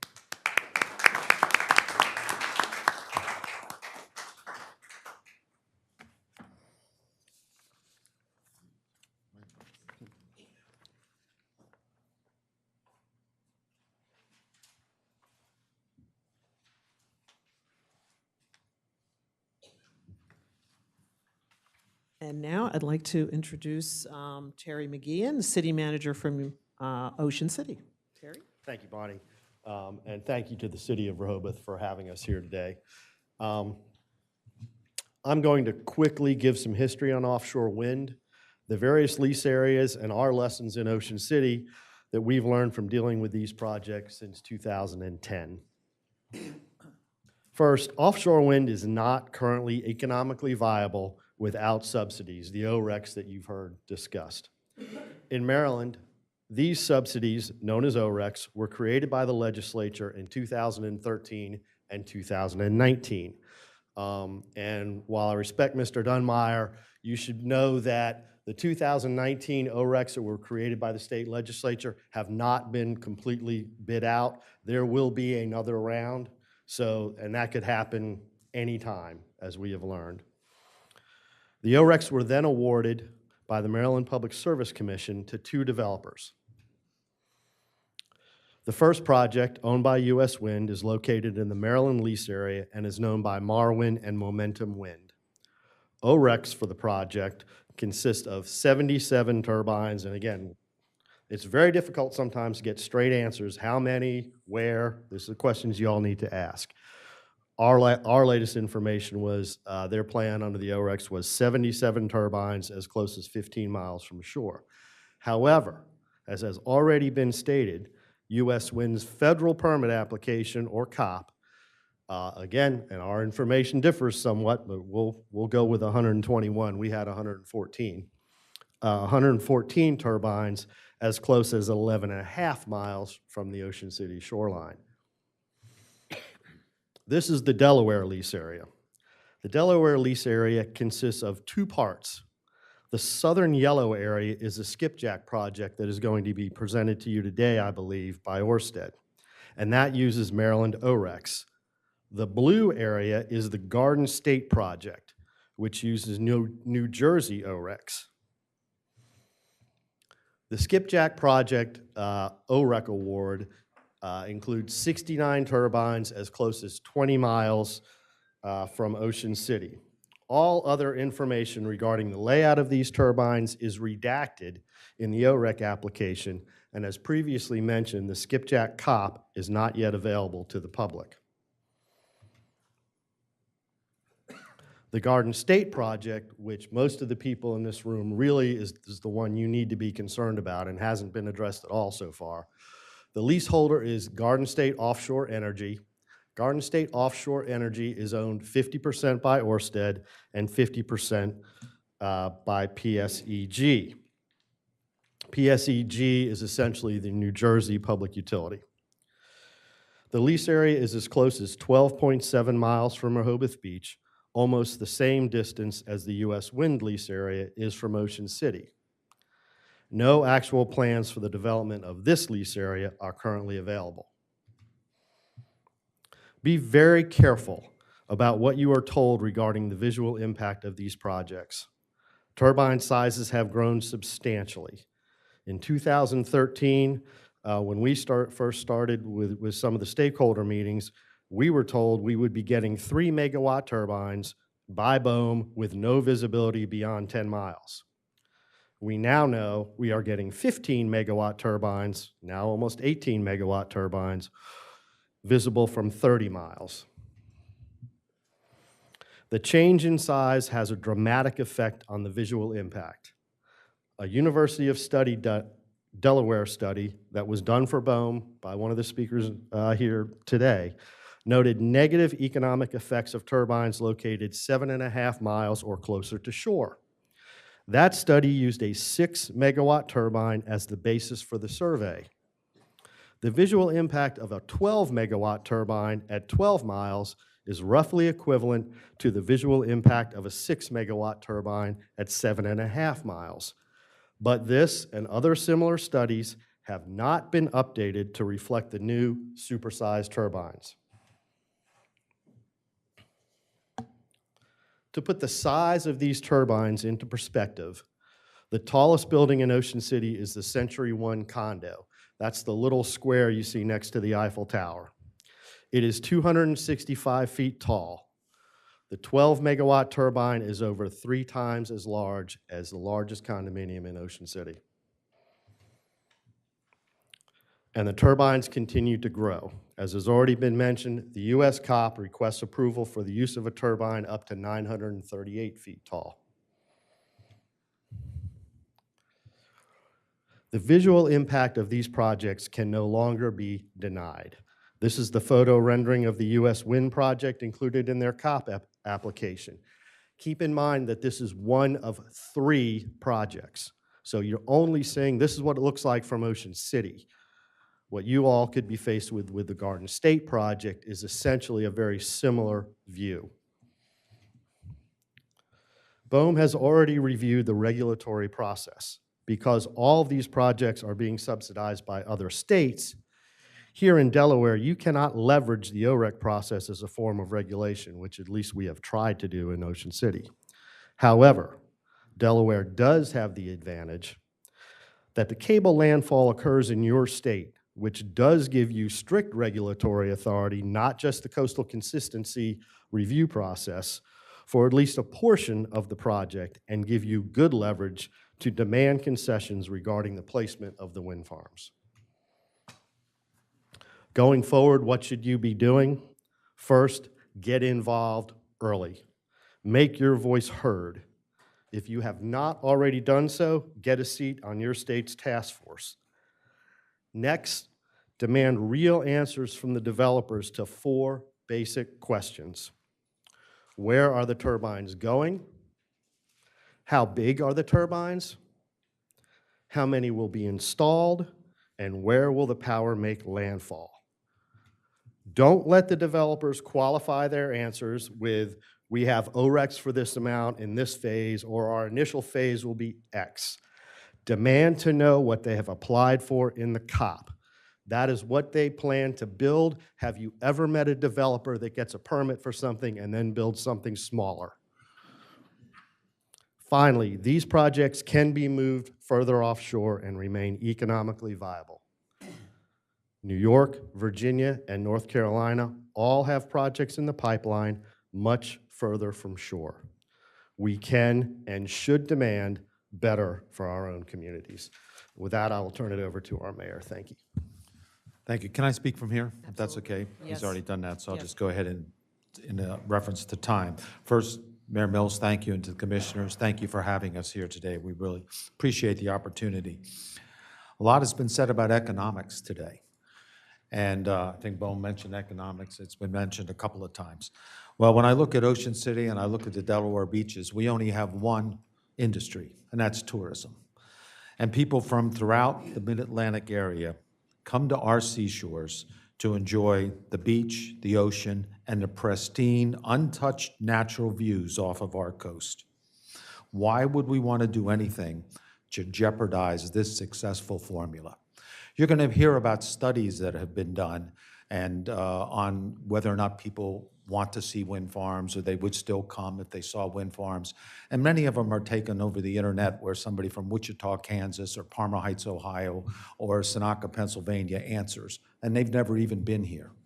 The most relevant survey was taken in North Carolina, where they only interviewed or included in the survey visitors that had actually stayed on the ocean front in North Carolina. They got those names through rental companies in North Carolina. 50% of those visitors said they would not return to the beaches in North Carolina if the wind turbines were visible. That's a relevant survey. It's been almost 6 years since I first became aware of the plans to build turbines, which at that time were 6 megawatts off our coast. It was at a Public Service Commission meeting in Berlin, Maryland, never even held a meeting in Ocean City. I expressed my immediate concerns and stated that the visual impact of these turbines in Ocean City was far more dramatic than I had ever imagined. I stated to them at that time they needed to be relocated. We only get one chance to get this right. This is our chance. Unfortunately, it fell on deaf ears. The town of Ocean City supports clean energy. We support the wind farms, just not at the expense of our community, and I hope you won't as well. Since that hearing in Berlin, the turbines have grown from 6 megawatt to 14 megawatt turbines, as city manager stated, now over 900 feet tall. If these turbines are built, they'll be the tallest structures in the state of Maryland. It's unacceptable, and it is avoidable. It can no longer be said that the turbines across our horizon will not disrupt our natural viewshed. It's clear and evident that it will. And it's ironic that none of the visuals that have been submitted so far show the sunrise over the ocean, which is the most pristine view we all see and are fortunate to be the first people in our states to see that every single day. That pristine sunrise will never be the same. It will look like a backdrop from Star Wars. Our grandchildren and future generations will never watch the sunrise and enjoy it like we do here today. This is a very important issue for all of us, and it's one that we need to take very seriously. We need to really look at the future, and yes, there's money being spent. Yes, they can provide money for different projects, but can you really buy the future? I really don't think you can. And when I attended a meeting in, sorry, let me find this one thing, in Berlin, Maryland, that was put on by, or Ocean Pines, I believe it was, put on by U.S. Wind. They had an economist there that spoke about these projects. And his comment was, if the property owners in Ocean City don't want to see wind turbines or the change in the view, maybe it's time for them to sell their property. Think about that. That's what we were told by one of the wind companies. That really isn't what we all believe about our properties and about our cities and our communities. And I can assure you that once they are built, it's going to be the elected officials that our constituents look at and say, how did you ever let that happen?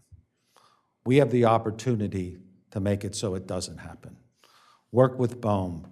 Things have changed. Everything has changed with regard to the size and the distance. The equation has changed. It's time to move these turbines further to the east, remove the burden upon our communities, build the projects, provide the energy, and build something that we can all be proud of that benefits everybody. Thank you very much.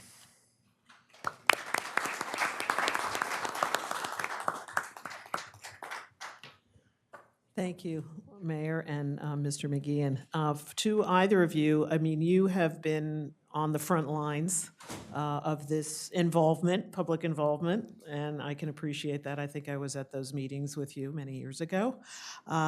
You have been talking about moving them farther offshore, but the lease area, as Ms. Baker already went through, is pretty much set, and the Maryland contracts have been awarded, as we know, the ORECs for, if it's 76 or 77 turbines, depending on the source. So what is the discussion going forward, knowing that, you know, the North Carolina and the Virginia leases were cited farther out because of other conflicts, including military activities, et cetera, in Virginia? That's not the case in Maryland. So it seems that there's sort of a logjam of, you know, we don't want them so close, we want it further out. Where does the conversation go, and who do we have it with? Well, that's a good question, and obviously that conversation would be with BOEM. And, you know, it's interesting that all of these ORECs were awarded many years ago. Not one turbine has been built to this point. And when I brought it up almost 6 years ago, I was told it would take 3 to 5 years to relocate or to have new lease areas developed. Well, that was 6 years ago. That could have been done.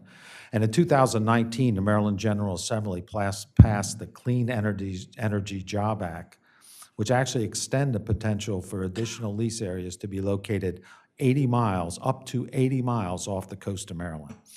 Working with BOEM to establish additional lease areas, as we suggested, would create opportunities for these ORECs to be relocated. There is a mechanism to do this. This is possible, and I think we all need to weigh in on this topic. Well, it's been said, and I think there are some conflicts, as you know, in terms of the process and how it's been awarded. So the state would have to get engaged as well as BOEM, and we'll see what happens from here. Is it true, I mean, as far as Ocean City and the benefits, you both have mentioned jobs and economic development may or may not come. Is there a sense that there are real economic benefits that could come to Ocean City despite these other issues that you may have? And if so, how does that play into the benefit side of it? Good question. I don't believe there's any direct economic benefits that will come to Ocean City itself. There are direct economic benefits to make the state of Maryland, the state of Delaware with jobs, and we would certainly support that in surrounding communities, but there are no direct benefits to the town of Ocean City. There's talked about how this will increase tourism and people will want to go out and view the wind turbines. Well, you know, if you all know here in the beach areas, the first time we had beach replenishment, everybody wanted to go out there and see the sand pumped on the beach, correct?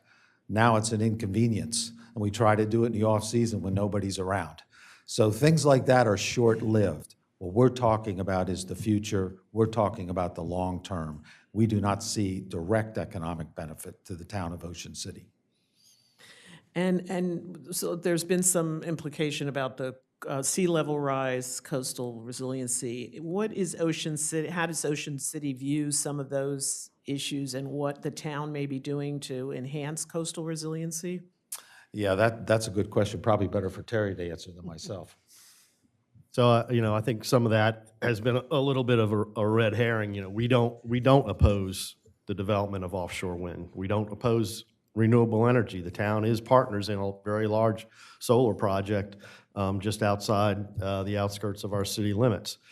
You know, whether this project gets built where it is not going to make one iota of difference regarding sea level rise.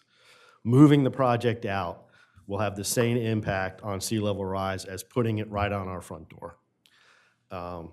You know, we take very seriously the impacts of sea level rise. As again, we're investing in solar power. We pay a premium on our power supply to get it from renewable sources. We also have long-term projects, you know, plans in place to try to address it. But to say that if this project doesn't get built, then you're going to have sea level rise, or if it does get built, you're not, I think is disingenuous. Thank you for addressing that. And we're going to move on to Danny Van Drew. Yeah, we're gonna have to go in about 10, 15 minutes, yeah.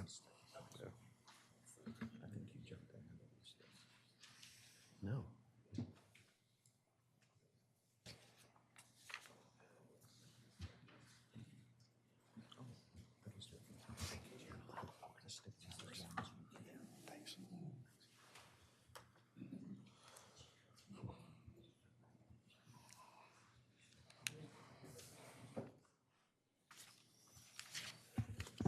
Good morning, everyone. My name is Danny Van Drew, and I'm with Orsted and the Skipjack Project. I'm a community relations consultant with them. Mayor, thank you for having us here. Council members, elected officials from the other communities, we truly appreciate the time to discuss Orsted and the Skipjack Project. I've had some confused faces this morning. A lot of folks were expecting Brady Walker to appear. He very much planned to be here today. His daughter had other plans. She arrived 3 weeks early, so he is at home with his family and a 2-day-old right now. So I promise you, I'm going to try to do the best job that I can do to provide the information. I'll answer all the questions that I can. Any questions that I don't have answers to, I'm happy to find the right person to get those answers. So let's talk a little bit about Skipjack Wind. You're going to see a lot of information and some visuals that we've seen from speakers before me. So the good news for Bonnie is that this may go a little faster than my allotted time. Skipjack Wind is a 966 megawatt wind farm project. It's going to generate enough clean, renewable energy to power 300,000 homes in the region, and it's scheduled to deliver power to the grid in 2026. You've already seen this visual from BOEM today. I like to use it because we've talked a lot about why are you located where you are, why are you putting turbines where you are, and I like to go all the way back to what Karen discussed a bit about the process of identifying offshore wind areas. About 10 to 12 years ago, BOEM came to our area and started the process of identifying what a great potential wind energy area would look like in our region. They did a ton of environmental reviews that Karen spoke to. Eventually, they chose areas, they held a lease, or they identified leases, they held an auction, and ultimately, Orsted now owns the rights to one of those lease areas. So let's talk a bit about where our lease area is. This is our lease area here, everything inside the black. You've heard a little bit about how there is the Skipjack 1 project and the Skipjack 2 project. The Maryland Public Service Commission did award us renewable energy credits in 2 phases. For the sake of this conversation, we do plan to build those projects together, and everything is holistically known as the Skipjack project. What we are looking at right now is around 70 turbines. Don't hold me to that. We have not filed our construction and operations plan like US Wind has. We are still in the survey, can you hear me? We are still in the survey portion of this where we really crunch the data and look at what is the least disruptive to the communities around us and the environment as well. You saw that the folks in Ocean City kind of divided this into 2 areas. That division is to demarcate a change in ownership, but the 70-ish turbines that we're looking at right now will take up 70 to 75% of this entire lease area. So where are we currently? You've heard from BOEM a little bit about the process, and you've heard from US Wind how they filed their construction and operations plan. We are one step before that, where we are doing site assessments right now. That's a mix of geophysical work, geotechnical work, meetings just like these where we can meet with folks. I'm here on board, Brady's here, because we do want to have these conversations. In terms of the geophysical and geotechnical work, I'll bring up this image of the boats that we had out at 3Rs, Towers Road, and then in the Indian River Inlet as well. These boats do everything from mapping the ocean floor to taking samples so that we really know what we're looking at and where the best locations would be, both for the turbines and where we would like to bring the cable to shore. We stopped that work in Memorial Day. We heard from folks in the community they did not want these boats out here in high season. We were happy to do that. We've taken all that data back. We're kind of, for lack of better terms, crunching that data now. And then that will be used as we plan that extensive document, that construction and operations plan that we will provide to BOEM. So what is next for us? The next step for us would be to submit our construction and operations plan. We are looking to do that by the end of the year this year. At that point, just like US Wind, our information will be made available and to the public, and we'll go through the process that DENREC and BOEM discussed, where the federal concurrence, the notice of intent, everybody will be able to get to see everything from the visualizations that we're working on, and we'll have that information at the end of this year, beginning of next year. So what does skipjack wind mean for Delaware? This is a question that I get a lot. Number one, when we connect to Delaware, there's going to be significant investment in the electrical grid, hardening, strengthening of the grid. You know, when a big storm comes through, when folks lose power, that's something that this will address. It's going to create jobs for Delawareans. It's going to create opportunities for Delaware businesses. And additionally, I want to make sure everybody knows that cost is to the developer. It is not to Delaware ratepayers. It is not to Maryland ratepayers. That is something that the developer takes on. As I mentioned, the renewable energy will power about 300,000 homes. And what I'd like to talk about a little bit is, folks ask, well, gee, this is a Maryland project. Are we going to see that energy? And I kind of like to say electrons, electricity, it moves like water, right? It likes to go where it's easiest to get to. And in terms of the electricity, it likes to go where the demand is. And the folks from University of Delaware can speak to this far more than me. But at the end of the day, the actual renewable energy will come to Delaware, and when you turn on your light, there is a chance that at times that most definitely will be this renewable power from skipjack and from US Wind. Once construction is complete, the wind farm will be open for recreational and commercial fishing. It's another question that I get a ton of, both from headboat captains down to folks that are just out there kind of surf fishing or going out on a small boat. We have a whole marine affairs team that is available and accessible to answer all your questions. Everything from as we plan it now all the way through to construction and operations of the farm. And additionally, we're committed to investing in environmental research, restoration, preservation. It all fits within our mission. We are the owners, operators, and developers of our projects. So that means that we are here for 35 plus years. We really want to be a part of the fabric of the community. So we know that it's important to invest in what we believe in. I spoke a little bit about our Mariner outreach. We care about smart growth. We care about maintaining access and navigation. We care about the scientific research around this. And we want to, again, be here in the community. So any folks that are interested in that part, please come find me afterward. I'll give you the direct phone number of our Marine Affairs representative here, and he can answer any questions or address any concerns that you might have about being out on the water around the construction and operations of these turbines. Ørsted is the global leader in offshore wind. We do onshore, we do offshore, we have solar projects. And something that I like to talk about now is, you know, everyone is sort of talking about speculation of what it'll bring to the community. We have projects that right now, today, are impacting 40 states across the US. We have 500 employees working across the country, and we have nearly $2 billion we're stimulating nearly $2 billion in the economy through supply chain and infrastructure investments.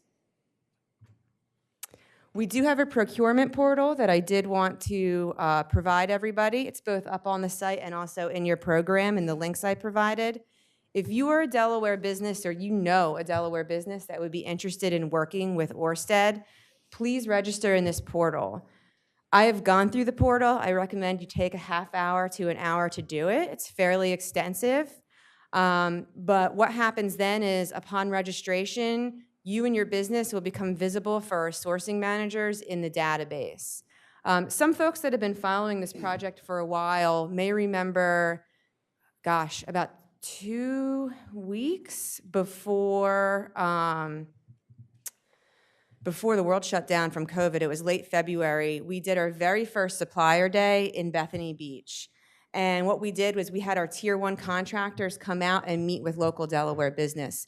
So in addition to hiring Delaware businesses directly, we also work with these tier 1 contractors and ask them to hire local businesses. So when you register on this portal, we provide that information to them so they may get your information and contact you in terms of work that may be available. Lots of folks have already sort of talked about this, but frankly, it's in our presentation, so I thought I would bring it up. This is sort of the offshore wind market in the East Coast. Believe it or not, this is actually already outdated. Just last week, the governor of New Jersey announced he wants to nearly double their target for offshore wind. So the map here on the left-hand side, you'll see all the various proposed projects for offshore wind. Those in blue are ones that Ørsted are part of, and those in gray are other developers. And then on the right, you see a bar graph. That shows you the states that have already procured offshore wind in the blue bar, and then what the states and their targeted offshore wind renewable energy credits may be for their portfolio and what they are working towards. So I just think it's nice to step back and kind of see that holistic picture up and down the East Coast. And with that, I have my contact information right here. If you think of questions later, if you want to discuss anything, if you want to have a meeting, I come to homeowners associations, I come to any meeting you can possibly imagine. I'm quite the road show. So please feel free to reach out. We are happy to answer any questions. Thank you, Danny. You're welcome.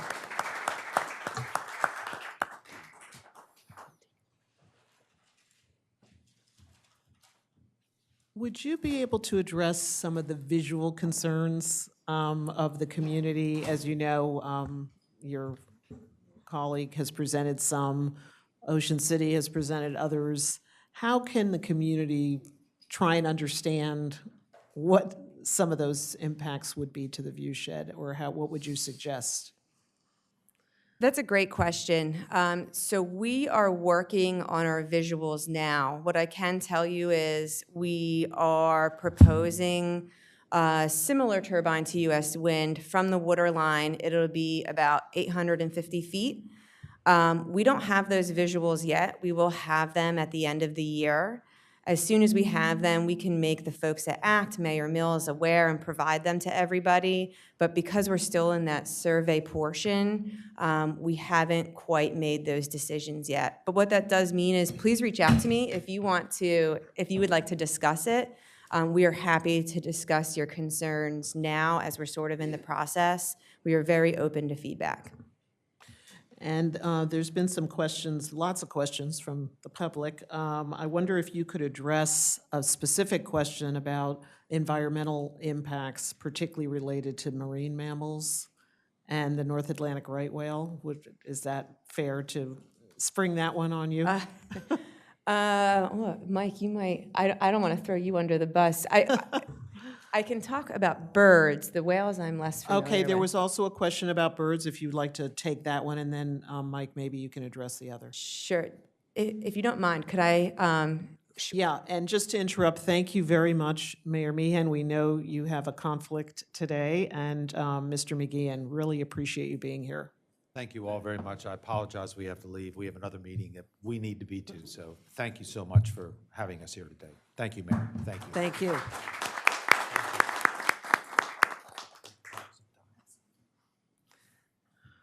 Yes, go ahead. I have a little bar graph up there I can actually show you, if that's Oh, okay. yes, please. And then just after these two questions, we're going to take a short break, just for folks to know that.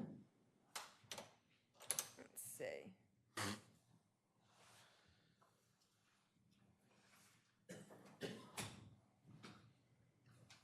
Okay, so here's a little bit about impact to birds. I think this is a good one. This information comes from the U.S. Fish and Wildlife Service, and it shows you that MIO means like millions, essentially. So if the easiest answer is, and I love cats, I'm going to say that first, but if you look at what wind turbines how they're affecting birds versus how cats are affecting birds. I think that's sort of a great visual for that. Something else that I'll tell you is we're outside of the Atlantic Flyway. Additionally, if you go to U.S. Audubon Society, who birds is everything that they are all about, they're supportive of offshore wind because they recognize what the change in climate can do to bird populations in general. So hopefully that answers some of that question. Thank you. And maybe later, Boehm can address some of the studies that are ongoing if there's additional questions. Mike, can you address the North Atlantic right whale, maybe just for the public here to understand why it's such a rare and endangered species as well? And if I may, just to add to Danny's comments on Please. birds, so both projects are outside of the North American Flyway, so the migratory birds are really not coming out where the turbines will be. But every 2 years, U.S. Wind has conducted surveys to see what marine birds are out there, and we have listed by month, by species, the birds that are there. The numbers are very low. They're significantly higher as you go further in towards the coast. And then those birds that are there, their flight behaviors are such that they tend to fly low to the water. They spend the great majority of their time beneath where the turbines would be. And then what we've seen with the European experience is that because birds out on the ocean don't have visual obstructions like buildings, trees, rolling hills, preventing them from seeing the turbines, they're able to see them miles away. They tend to just avoid them. So we don't anticipate there being a major impact for birds. As far as the North American right whale and really all whales in the area go, the risk is essentially noise, and that's the biggest risk during construction. When we are putting in the monopile foundations, we'll be hammering them in, and that does produce a noise that is problematic. So the way that we mitigate those risks is, first of all, we will only be doing that construction during the time of year when all whales are least likely to be in the lease area. And we've been studying this for years. We're actively studying it now. We meet weekly and know which whales are there and where and to what degree. So that's principally in the summertime because whales tend to be coming through the area mostly in the late fall, early winter to spring timeframe. So construction only happens when whales are less likely to be there and other marine mammals. Second thing is that every vessel will have a NOAA-trained observer on board that will certify using both visual and acoustic technology that there are no whales no marine mammals, so it includes dolphins, porpoises, in the construction area for a full 60 minutes before construction can begin. If you're at minute 59 and a whale were to wander into that zone, start the clock over again. We've got to certify that everything is clear for another 60 minutes. When work does begin, it begins with a soft start, so a tapping of the monopiles at a non-harmful level that will produce noise that will allow marine mammals that are outside of the construction area but still close enough to hear it to get further away, and that proceeds for 30 minutes. Then, when the actual hammering begins, we will put double bubble curtains and physical sheaths around that area to bring in the sound by another roughly 20 decibels. Again, if a marine mammal is sighted, everything stops. You go back to the 60-minute clearance, et cetera. So again, we believe that through that process, we can protect these really important animals. And you mentioned the North Atlantic right whale. There are at this point fewer than 400 remaining, and that's obviously something that we care very much about. And I believe there were some studies that the University of Maryland lab is conducting for you as well. Is that? The University of Maryland Center for Environmental Sciences, so we've done work with them in the past. We're continuing to. One of the things that we've identified with them and with acoustic technicians in general, so dealing with the operational noise, which is kind of another component. When those turbines are spinning, they produce some noise under the water. To what level? And we've reviewed. The American Journal of the Acoustical Society put out a study where they looked at every single wind farm that had been put in to date and evaluated the sound from those wind farms. What they found was that the sound principally came from something called gear mesh. And fortunately, the newer turbines, the generations that we're looking at now, are direct drive and have no gears. So what has historically been the principal cause of operational noise is removed from the architecture of these turbines now. The other thing that they found is that turbine wind farms that were near to shipping channels The propulsion noise from fishing boats, shipping boats, cargo ships, things like that, persists much longer than the operational noise and creates a white noise background. That what the Journal of the American Acoustical Society found was that in large part, turbine noise is lost in the background when wind farms are near shipping lanes. And there is a shipping lane directly behind our wind farm. And so again, from an operational perspective, we don't anticipate that to be an issue as well. Is that journal article in one of your references by any chance? I didn't, but I can certainly Okay, make it available. that would be great. That would be great, because there will be, the Rehoboth Beach is doing a great job in providing links of background information if the public would like additional detail. So with that, I'm going to take a break now. Everybody can take a break, 10 minutes, and we're going to start promptly at 10 after with Mr. Stevenson. Yes, Willett? Can I just suggest during the break, there is a display of what the turbines Yes. look like. It's a good time just pass by and get a realistic view. You have to view it about a foot away. Yeah, the U.S. Wind has provided that, and maybe, Mike, after you take a break, you could make sure people are looking at it in the right way. Thank you, Willett. Restrooms are down the hall at the very end. There's also some at near the bottom of the stairs here.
Have you considered going solar in Delaware but afraid of the huge price tag attached? Most people don't know this, but almost one. This is Jeff Pohanka. We have a beach home in Bethany for over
And there is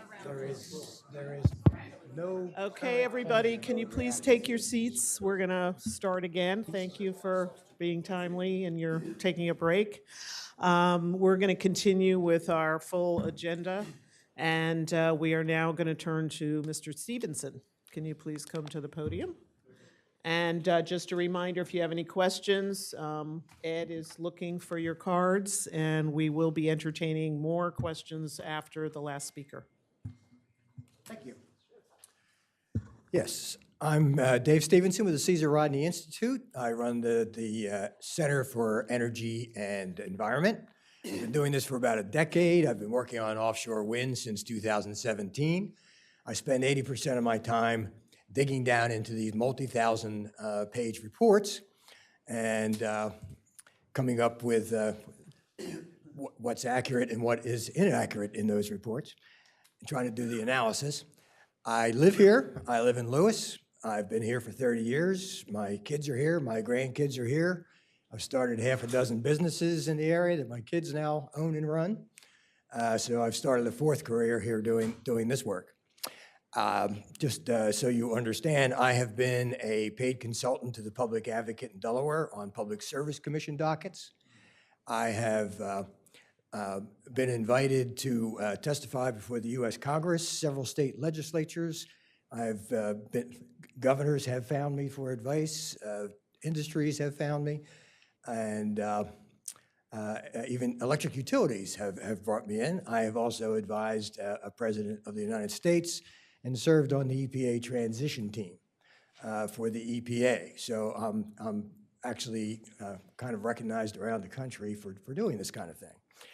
I'm going to share with you today a short video put together, just a piece of it, put together by a person who lives, Jeff Pohanka, who has a home in North Bethany, to show what these look like at night.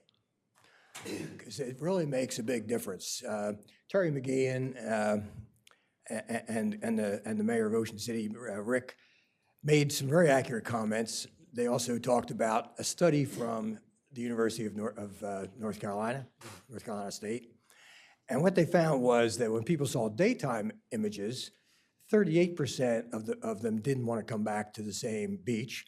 But when they saw the nighttime visualization, 54% did not want to come back. So we're going to take a quick look here. For decades, at the beginning of my this. family loves the beach community. It's going to go for a little bit over a This video will share minute. with you information on the wind turbine projects that are planned just off Can our we turn shore. that volume up In at all? 2013, the Maryland General Assembly passed the Offshore Wind Energy Act, which created 2 areas for offshore wind turbine development.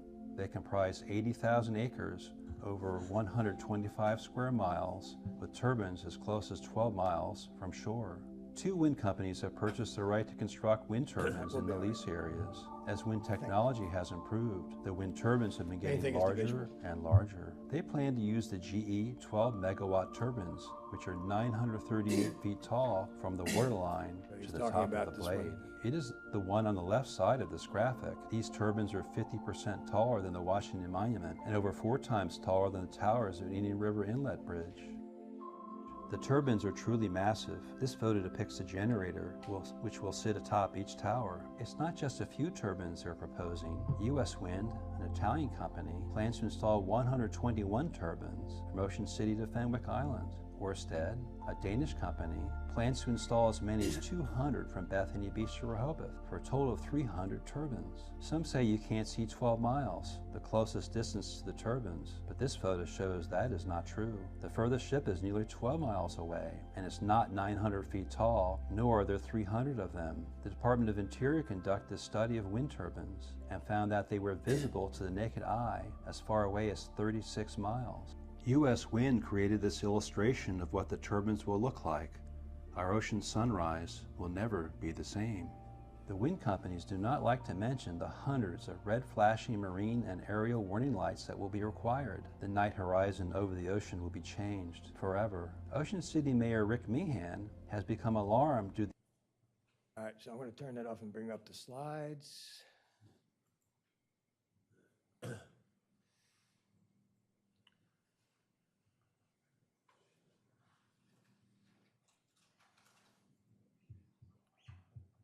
All right, so now we've got the slides up. So I did want to say one thing. This particular visualization, we've handed it out to the commissioners. My associate's handing it out to anybody who wants to take one home.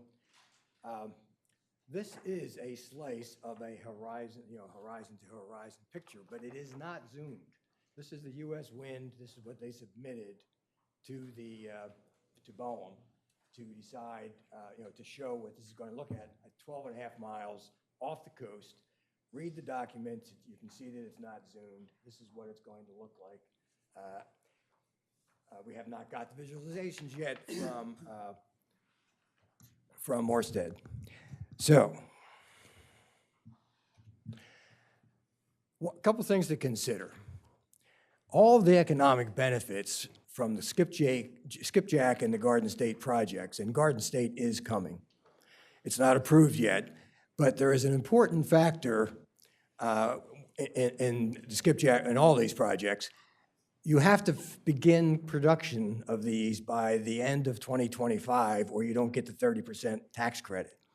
So you can be pretty much guaranteed that Garden State is going to be in this plan when we see it, construction and operations plan from Ørsted. So what's happened is all the benefits are promised to the states that are paying the subsidies, which are Maryland and New Jersey. We're looking at an estimate that Ørsted could get $1.2 billion a year in payments for these ORECs for the next 20 years. And so, and that's going to go on as a premium to electric bills in New Jersey and Maryland. And by the way, those electric premiums that were mentioned, those are in 2012 dollars, because that's when the legislation was passed and when cost caps were passed. You have to bring that forward to today's prices. You also have to look, when you're looking at these prices, this is only for the renewable energy credits. It's not for the power. When you look at the total cost, we go to the U.S. Energy Information Agency, which is the gold standard.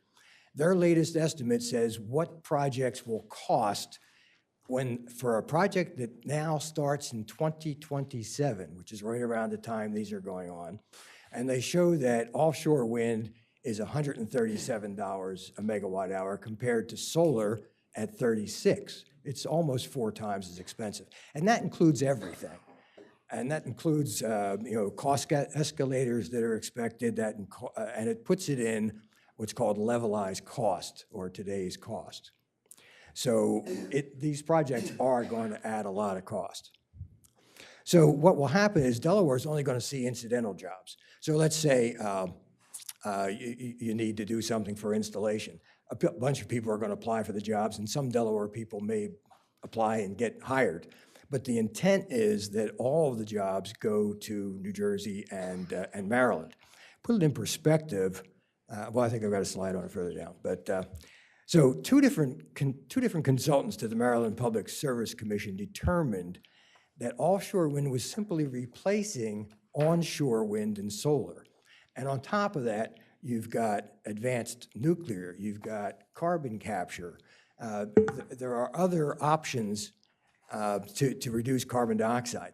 This is not a save the planet situation where we build these projects or don't, or if we build them further offshore. And even, there's actually a calculation that says even if all the projects, all 30 gigawatts up and down the East Coast were built, it would reduce temperatures in 2100 by 0.004 degrees centigrade. We're not talking about saving the planet here. So don't put that in your calculation. We can do this other ways. So the federal environmental statement from BOEM for the Ocean Wind project, which is Ocean Wind is off Ocean City, New Jersey. It's the most recent draft environmental impact statement released. And what BOEM concluded: the presence of offshore turbines would change perception of ocean seams from natural and undeveloped to developed, and would be an unavoidable presence in views from the coastline, dominating the view. I put dominating in there because BOEM actually did a study and did a survey on beaches of visualizations, and they had 6 ratings from you can't see them to dominates the horizon, and at 15 miles, 600-foot turbines dominated the horizon. And we're talking now much, much taller. And this is right out of the ocean wind draft environmental impact statement. So there's potential major environmental damages. So one thing you have to recognize, these things are so tall. The blades of each turbine cover about 8, or these bigger ones, even 10 football fields in a sweep. The tips are moving up to 180 miles per hour. They will kill birds. The Audubon Society admits that. The problem is you can't count dead birds in the ocean like you can on land, so nobody has a good count. So it potentially could include the endangered red knot, which flies in to eat the horseshoe crab eggs, could kill piping plovers. One of our folks recently said they've seen quite a few miles off our coast monarch butterflies, which have just been declared endangered. So you're definitely going to kill birds. Now the question is, as Audubon says, is will we kill more birds because we have climate change? Well, this is not about climate change. We can deal with climate change without these wind turbines. Operational noise. A recent study, which is actually referenced in the Ocean Wind 1 BOEM draft EIS, the operational noise will likely exceed NOAA Level B marine mammal harassment levels by thousands of times, impacting several endangered whales and any other mammal, and possibly horseshoe crabs. One of the problems is no one has built a turbine anywhere near this large, anywhere in the ocean. The GE turbines, there's only one. It's on land at the Port of Antwerp. So you've got this issue of having no real turbines. But there is a study that was done fairly recently that shows, and this is with, as Mike mentioned, he was absolutely correct, the gear-driven turbines are louder, and the new turbines will use direct drive. So that will lower the noise. But when you go bigger, the noise goes higher. So there is a study that estimates that you're going to wind up with 170 decibels at the tower for a 12 megawatt turbine, and the level B harassment level is 120. So the noise goes down with distance. So the study estimates that it'll hit 120 at a mile away. Well, guess what? Then you've got the next turbine because they're a mile apart. So you've got this overlapping thing that's going on in the middle. So there's a real concern about operational noise. And it's interesting, the draft environmental impact statement for Ocean Wind has an appendix, I think it's Appendix J, which lists all the things that BOEM doesn't know. And the operational noise is one of those. So is how many birds are going to be killed. And so is the impact on horseshoe crabs. These are actually going to be built on the horseshoe crab sanctuary, which is the next line here. They're right on top of it, which extends about 30 miles out, by the way. BOEM in both the Ocean Wind and the Vineyard Wind environmental impact statements admits that there will be collisions will increase, Coast Guard search and rescue operations will be hampered, potentially leading to deaths. That's a direct quote out of the Vineyard Wind project. They don't mention the word deaths, by the way. I've added the word deaths because it's what's going to happen. It's not a lot, but there's deaths there. So I'm going to talk for a minute about the University of Delaware visual impact statement. The only study on visual impacts that is used is this University of Delaware study in their draft environmental impact statements. They ignore the North Carolina test. They say that they didn't show visualizations far enough out, but in fact they did show visualizations out to 18 miles. But that one shows major impacts, 38% during the day, 54% of tourists might not return at night. So the only study that is used is this one, and there's some problems with this study. So what it does is it shows at 15 miles with a 579-foot turbine that you're going to have equal negative and positive comments. So you're going to have as many people saying they're fine with the turbines as are opposed to it. But with 938-foot turbines, the equivalent is like looking at 10 miles instead of 15. When you do that, there's 29% negative, 10% positive, yielding a net 19% negative. That gets ignored by BOEM Nighttime views are shown in this study. There's a discussion that they showed nighttime views, but then University of Delaware study reports no data about what happened and who liked and disliked nighttime views. There's one line that says there's lost tourism will likely lower property values, but there's no data in that study of how much or when. The University of North Carolina study actually looks at what happens because you're losing rentals. And it actually makes estimates, and one of the estimates it makes is you still might get rentals, but you're gonna have to lower the price. You're gonna have to lower the rental price. And one of the most important things, and BOEM should pay very close attention to this because I've already made comments on the Ocean Wind Project, which you have, and it's listed, by the way, on a reference for this report. One of the two authors of the study, Dr. George Parsons, has stated publicly in the March 2021 Delaware Today magazine that this study is no longer applicable because of the increase in turbine size. You are using a study to determine whether you approve these projects that is no longer applicable according to one of the study participants. There's also, you're going to be hearing about the economic impact of a Delaware subsidized project. One of the things that's going on, both projects do not have enough turbines to fill the project. Well, the University of Delaware is suggesting that Delaware subsidize an 800 megawatt project about the size of Skipjack 2. So this is what they want to build. They're going to create about 857 temporary construction jobs, 25 permanent jobs, possible loss of 2,500 local jobs because of the higher electric rates. It's going to cost $400 million a year to subsidize this. The UD study suggests electric rates would be similar to existing power plants.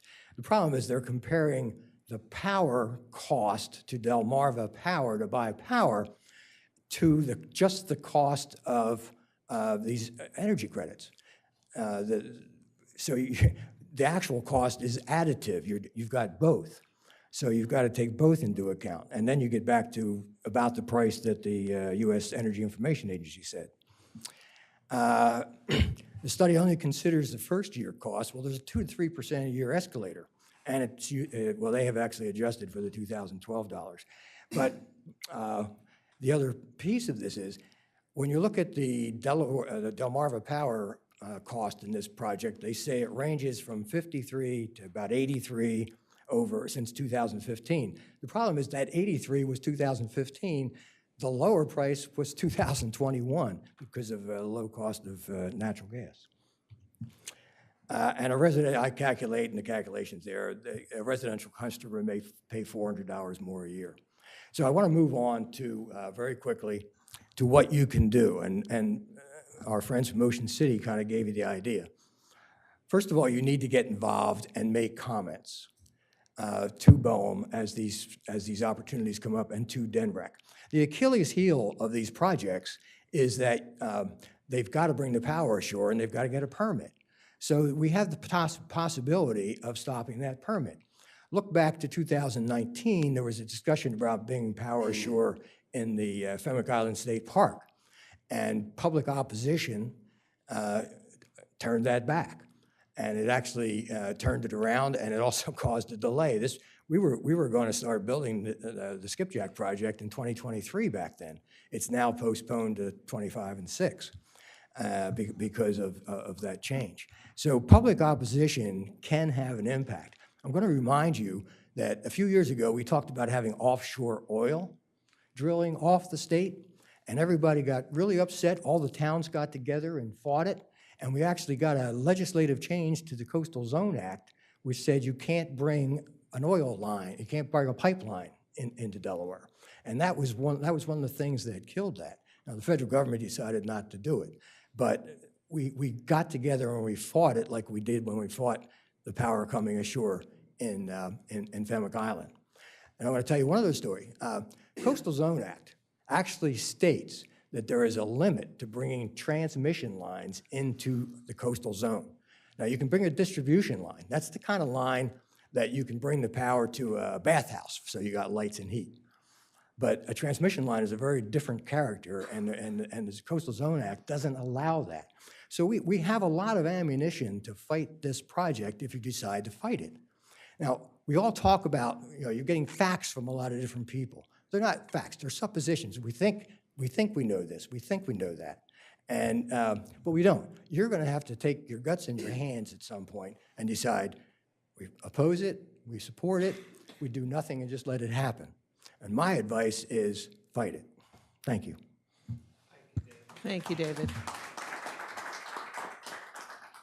I've got a lot of questions about that study, but I believe that Professor Firestone is going to address that, so I'm going to punt until he does his presentation, and then we'll circle back around on that.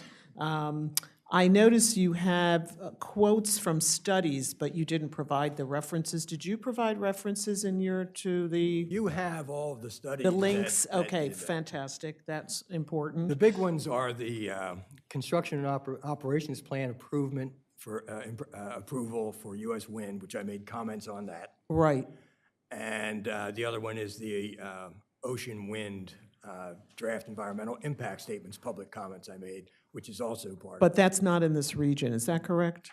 The Well, ocean? it's next door. Right, in New Jersey, It literally right, comes down right. to Cape Cod, or Cape May.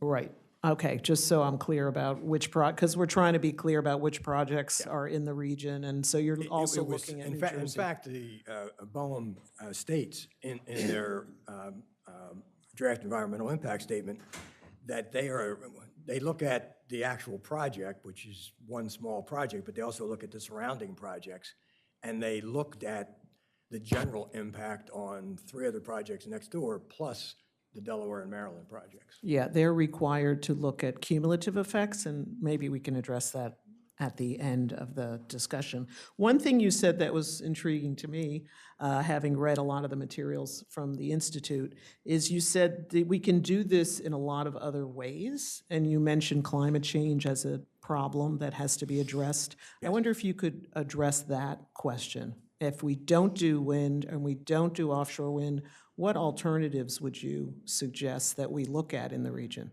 Okay, so first of all, the obvious one in Delaware is solar.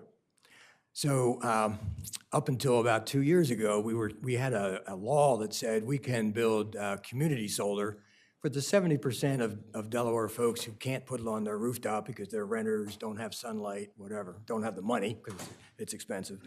I actually helped rewrite the law on community solar. We were approving about 7 megawatts a year of solar power. We now have a pipeline with 260 megawatts, do the math, in Sussex and Kent County on large-scale solar projects. So we're building a significant amount of solar.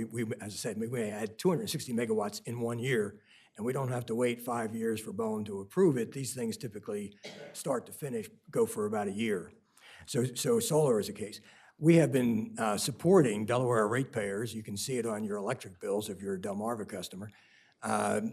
We have been supporting onshore wind out of state.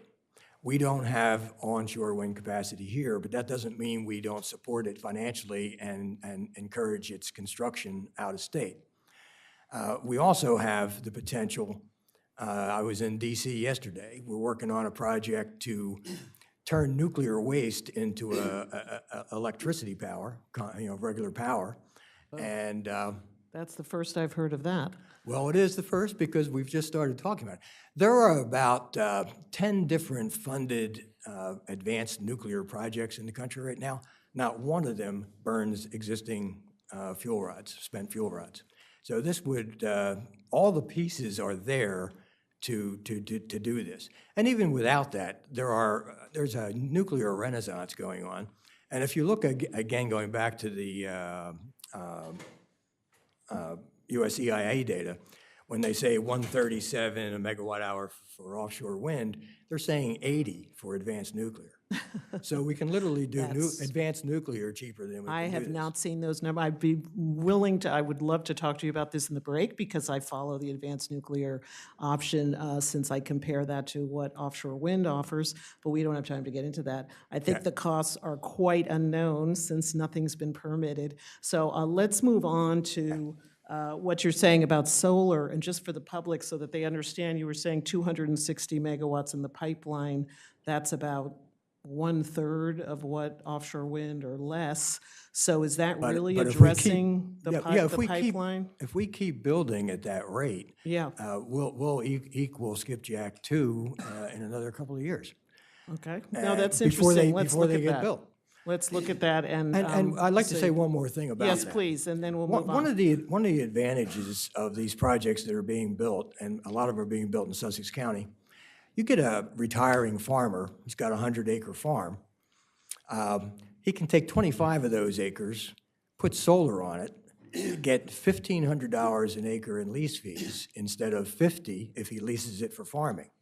Now he doesn't have to sell that farm, and now we have one less development being built. We're kind of overbuilding at this point, and the less land's available, it'll slow down the building. Yeah, no, that's also a very important debate that we need to have, and one of the trade-offs with that, of course, is you can't farm the land when you have solar. Well, he can still farm 3/4 of it. Yeah, so that, but there's no free lunch in No, there is no free electricity. lunch. And so that's why it's very important to talk about the pros and cons, and I appreciate you bringing to the table some of these options. With that, I think we're going to move on to Jeremy Firestone.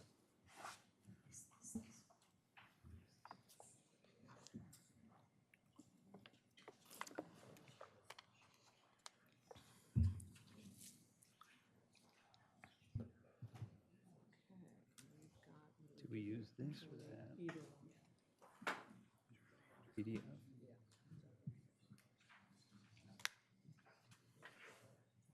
Not the PDF. The PTX, the PowerPoint. I just sent them that. That one. Thanks.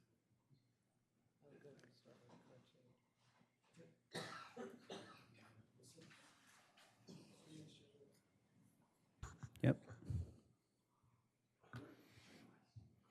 Okay, good morning. Thank you for having me here. I want to thank the mayor, the commissioners, and the other elected officials for coming this morning. I'm Jeremy Firestone from the University of Delaware. I've been doing offshore wind social acceptance work since 2003.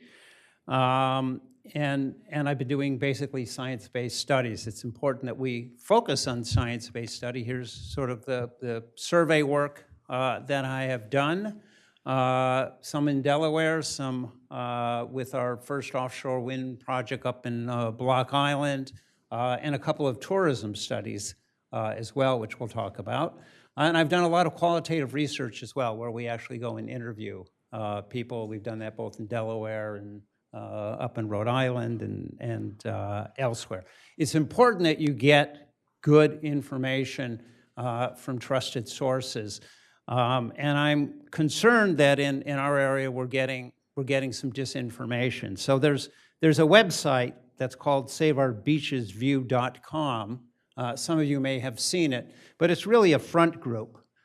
It's a front group for another group called Ocean Environment Legal Defense Fund, also sounds very nice, which is then tied to another group called American Coalition for Ocean Protection, also sounds very nice, but all the donations go to Caesar Rodney Institute. Is that our beach view, or is that Caesar Rodney that we're trying to support? If we look at our national environmental groups, and here's just a few: Ocean Conservancy, National Wildlife Federation, we've heard about Audubon Society, and the New England Aquarium, which is really the focal point of right whale research in the United States. And I've known Scott Krause for a couple decades, and he's been at New England Aquarium since 1980. They as well say climate change is an existential threat. We can safeguard these marine species and habitats while ensuring that the blue economy goes forward. That's where we need to get our information. Mr. Stevenson talked about his training, but in a 2018 case in front of Judge Stokes in our state, the court felt otherwise. They said he lacked training in utility pricing electricity generation. He didn't provide data or scientific studies to support his opinions. And he didn't reliably apply accepted economic principles. His testimony was deemed not credible. And so we need to think about credible sources and where we get our information from. With that, we do random probability sampling. We make sure our questions are not biased. We use accurate images. We direct people how far to hold images from their face based on the size of the image. And we ultimately weight our data so that it reflects the populations. So yeah, there's broad categories of effects that we might consider: shared commons, sense of place, and then both positive and negative effects. And there are going to be direct negative effects on wildlife. We all know that. But there's very positive effects on both wildlife and human populations from the displacement of fossil fuel generation. I've done a lot of work on trying to understand opponents as well, and I take great exception to the term NIMBY. People who are opposed can be opposed for very legitimate reasons. They're not our enemies. They're not enemies of the developers. They're people who generally have strong attachments to the places and the communities they live in. And we need to think about what they're doing as important and legitimate, and we all come to the table with different views. What do we mean by place? And you guys know as well as anyone, attachment, a place you're attached to, a place that I can really be myself, like on the beach. For some, it's functional, and we're talking about people who maybe surf or fish.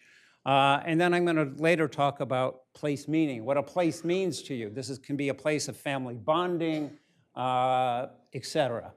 But we've also seen that nearby communities can differ in whether they think something is in place or out of place, basically offshore wind.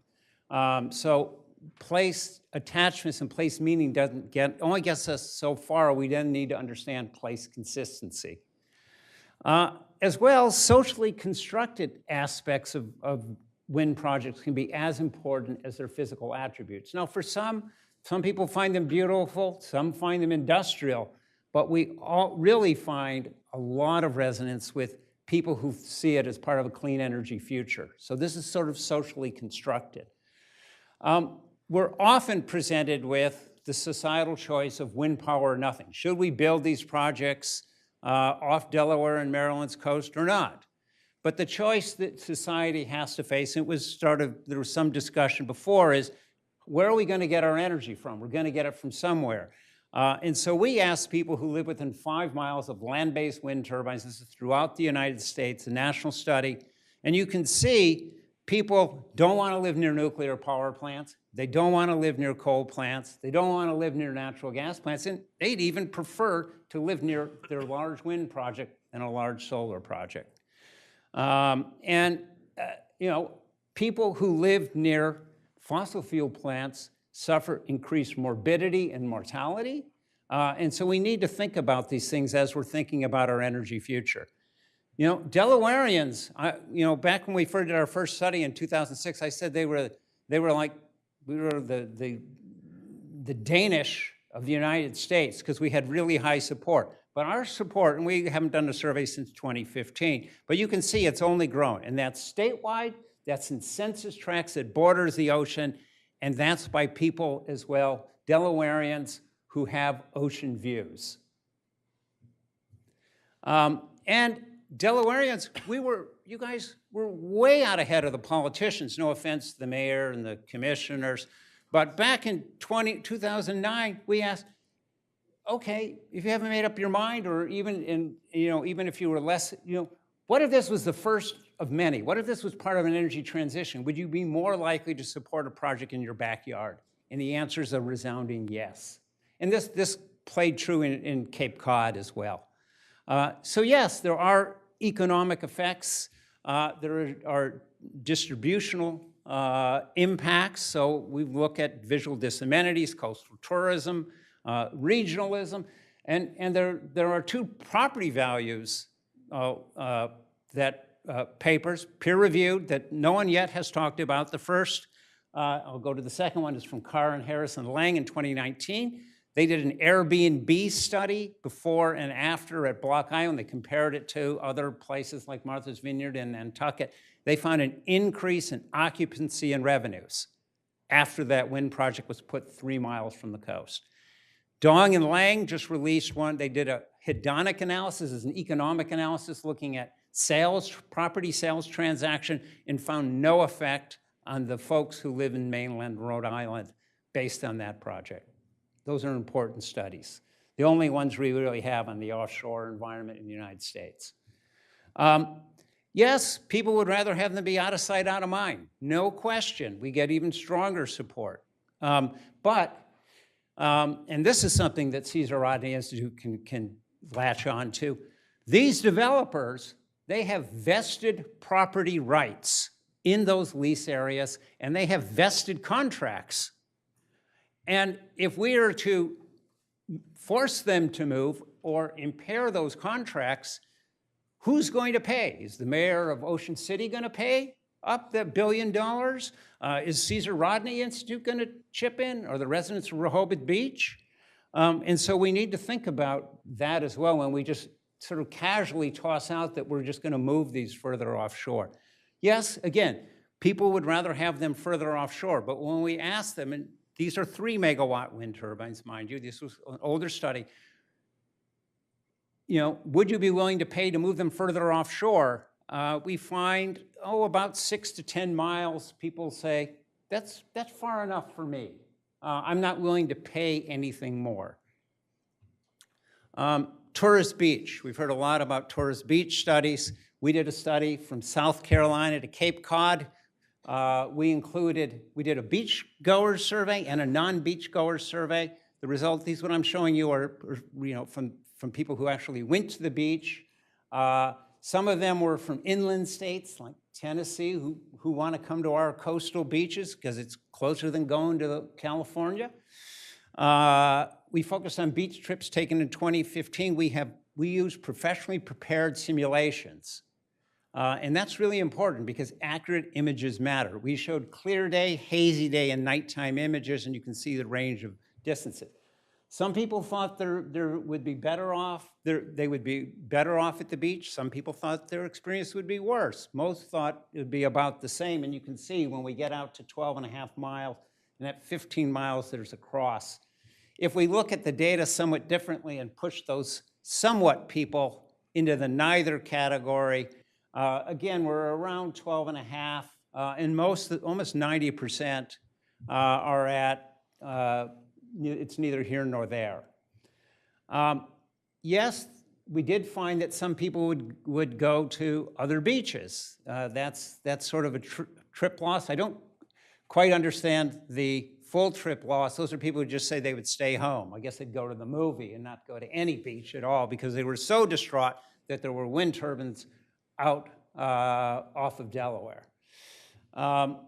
So we've heard a lot about these various studies, and you can see a whole bunch of studies show pretty strong alignment, and then there's this outlier, Lutzire, the North Carolina study that people like to trumpet. But you can see right from that data point, it's an outlier. Well, why is it an outlier? Well, actually, before we get to that, I'm going to get to that in a minute. But we also did a survey of out-of-state beachgoers in 2007. We walked we went on Delaware beaches. We went on Delaware boardwalks. We randomly approached people. And again, we found this shows very close alignment. Again, you get 22 kilometers, about 13 miles This was only out-of-staters, too. We wanted to focus on the out-of-staters who come to our state to go to the beach. So the North Carolina, it was a skewed sample, you have to understand. It was mostly oceanfront, and to the extent it wasn't oceanfront, it was someone who had a view from their house. It was almost all single family. It was some very expensive rentals, weekly rentals, $10,000. That was in 2012. I went and looked on Zillow. Property values, and this project has been known about in 2012, but despite that, property values have increased 77% in the last 10 years in Rehoboth. Good for you all homeowners. But so 10,000, you increase that by 77%. We're talking some really expensive rentals. The visuals were of extremely poor quality. They used a visualization software package. They weren't professionally rendered. And they used a spacing that no developer would use. The turbines were compacted together. And you can see the results. This is not how these would look at 5 miles. If I saw that picture, I'd be running to a different beach too, but that's not how they look. We also found that there was going to be about trip gains. Those were pretty standard, so people want to come and see what does Rehoboth Beach look like with wind turbines? And indeed, even greater is the people who take curiosity trips. There are some people who might not ever go to the beach, but they're geek tourists. This is a new technology. I want to go see it. I'm going to go to Rehoboth. So it's not just a loss. So you can see here's the overall welfare gains. At 12.5 miles, it's basically a wash.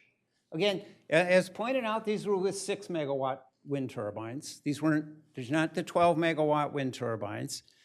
But Lutzire used 5 megawatt wind turbines. We use 6, but they like that study. It's older, 2012 versus 2016, where we were looking at 2015 beach visits, but they tell us they want newer, but they like the older.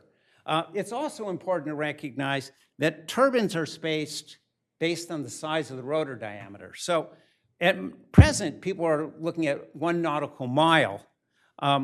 In what we did, the turbines were spaced 0.65 nautical miles. A nautical mile is about 1.15 land miles. The 3 megawatt turbines that we were talking about in 2009 or so, 2007, were 0.39 nautical miles. So they were much closer together. So you can't just do like what the mayor suggested and Mr. Stevenson suggested, just moving them forward because they're much further apart. It's just not the same thing. In Block Island, so we've done longitudinal studies. So we did it before the turbines were in and then after. What did we find? We found support increased over time about 10%, both in Block Island and coastal Rhode Island. Most stayed stable, but about 3.5 to 1 shifted positive compared to shifted negatively. Some of it has to do with process. So there was a change in opinion. More people shifted positively in their attitudes based on the feeling that the process was fair than shifted negatively. Those that stayed opposed were concerned about the environmental impact, the fishing industry. They felt cheated. Those who stayed supportive were focused on the common good. It was better for the environment. People who were unsure just still didn't have enough information. The people who shifted positively felt there was problems with the process, but now they were left with a good outcome. They also had been concerned about how they were going to look, but then once they were built, they said, not as bad as we thought. Those who shifted negatively thought engagement really needs to happen, and this is for the developers. Once you build those wind turbines and put them up, you need to still stay engaged with these communities. And there was some concern about the potential large scale of development. Do people like the way they look? Opponents, not so much. Supporters, yes. How do they describe them? So we asked them, what's their representation? And I also want to focus on the bottom. What's interesting is that it's not a win-win. of the supporters, almost 22% said it caused the intangible loss where all you see is the ocean. It's not a win-win. There are going to be losses. We're losing something, but we have to save our planet, and we've got to save from sea level rise, and and so people say, okay, and I'm not having to ingest emissions from a fossil fuel plant. Could be worse. People thought they detracted from the ocean and coastal character as well. So I talked about place meanings. Again, people think of, we put these in front of people. What does this place mean to you? So this is Block Island. You can see the things that resonated the most were beauty, a place of family identification and bonding, and pristineness. And then we asked them, well, is this wind project that's out there consistent or inconsistent with what this place means to you? That's sort of like what's at the bottom line here. And for all of the meetings, about 40% said consistent, about 15% said inconsistent, and the remaining 45% said neither. So there, again, place is important. So the question is, well, what's love got to do with it? So, and this gets back to, we can think about this book by Kahneman, Thinking Fast and Thinking Slow. Our emotional reactions are when we think fast, our feelings, versus thinking more cognitively, using probability, calculus, logic, that, we're thinking slow. And what we find is things like pride or anger, those really have more explanatory power than these cognitive drivers that we're talking about. And so, again, to developers, we need to be thinking about emotions and not just the facts, because emotions matter. So with that, I finished 45 seconds early, and I'm happy to take any questions. Thank you, Jeremy.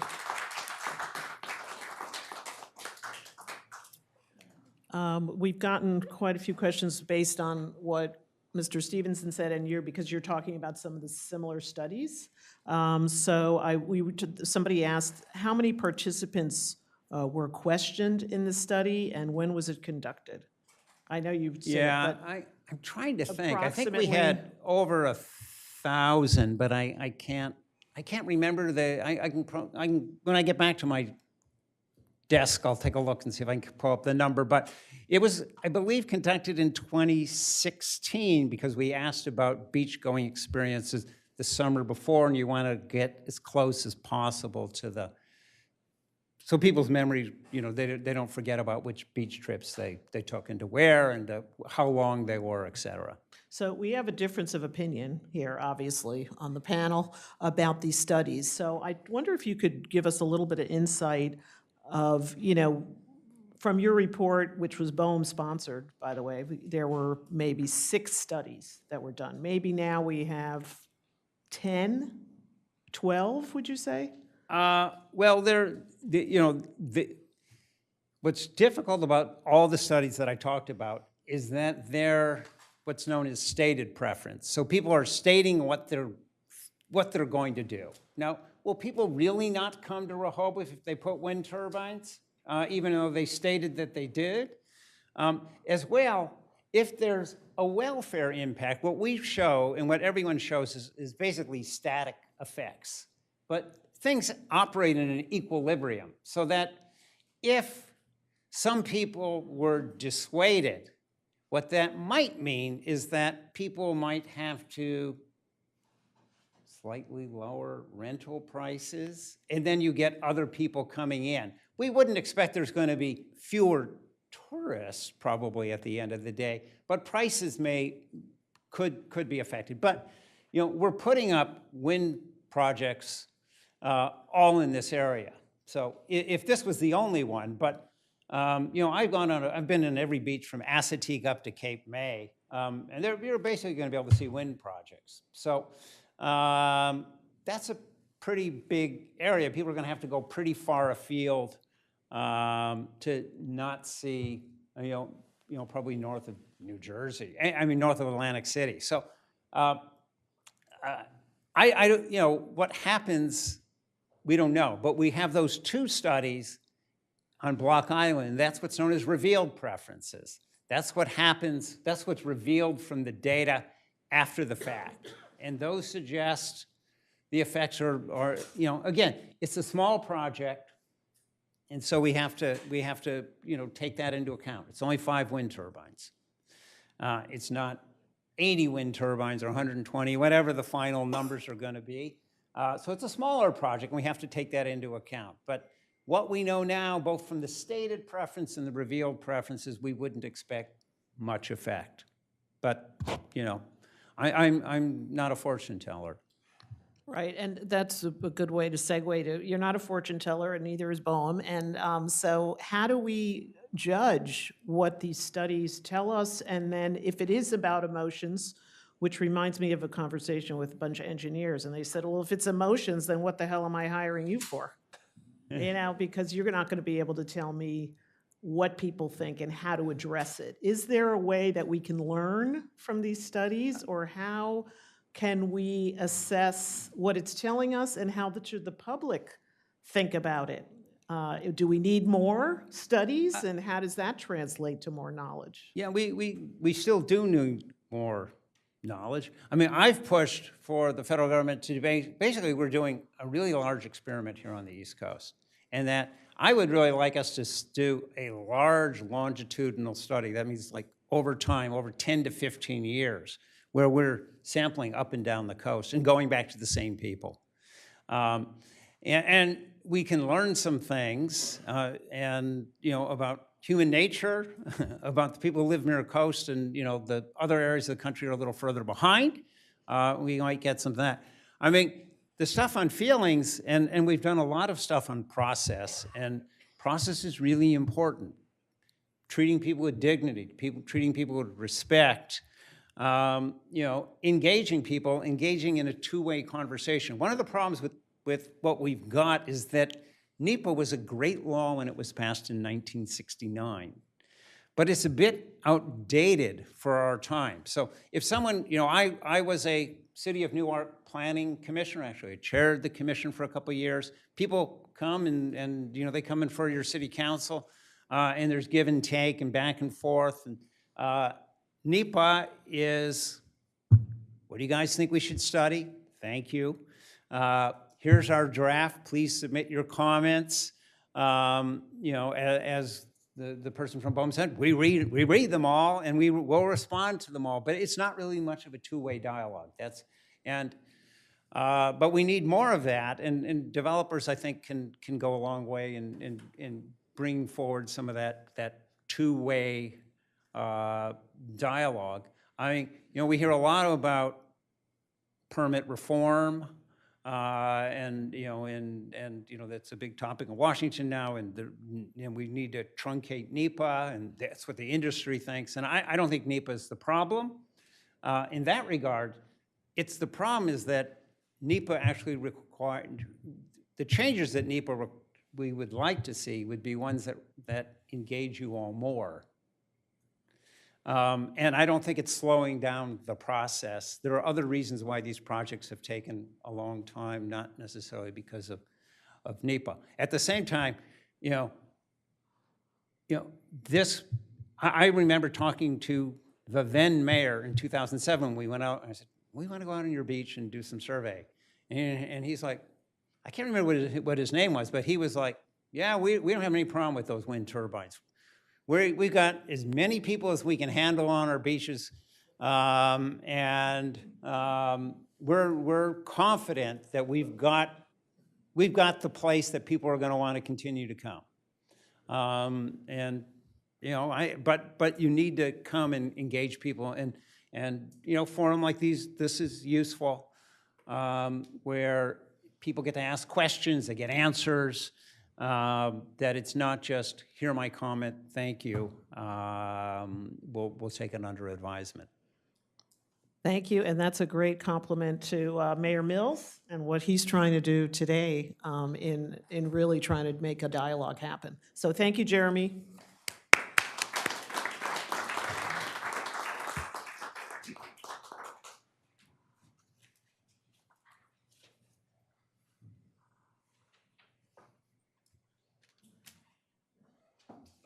Willett?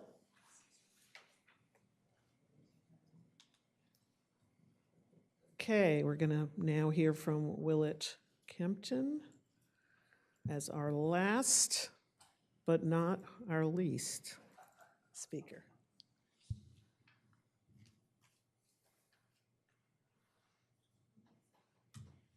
Increase this.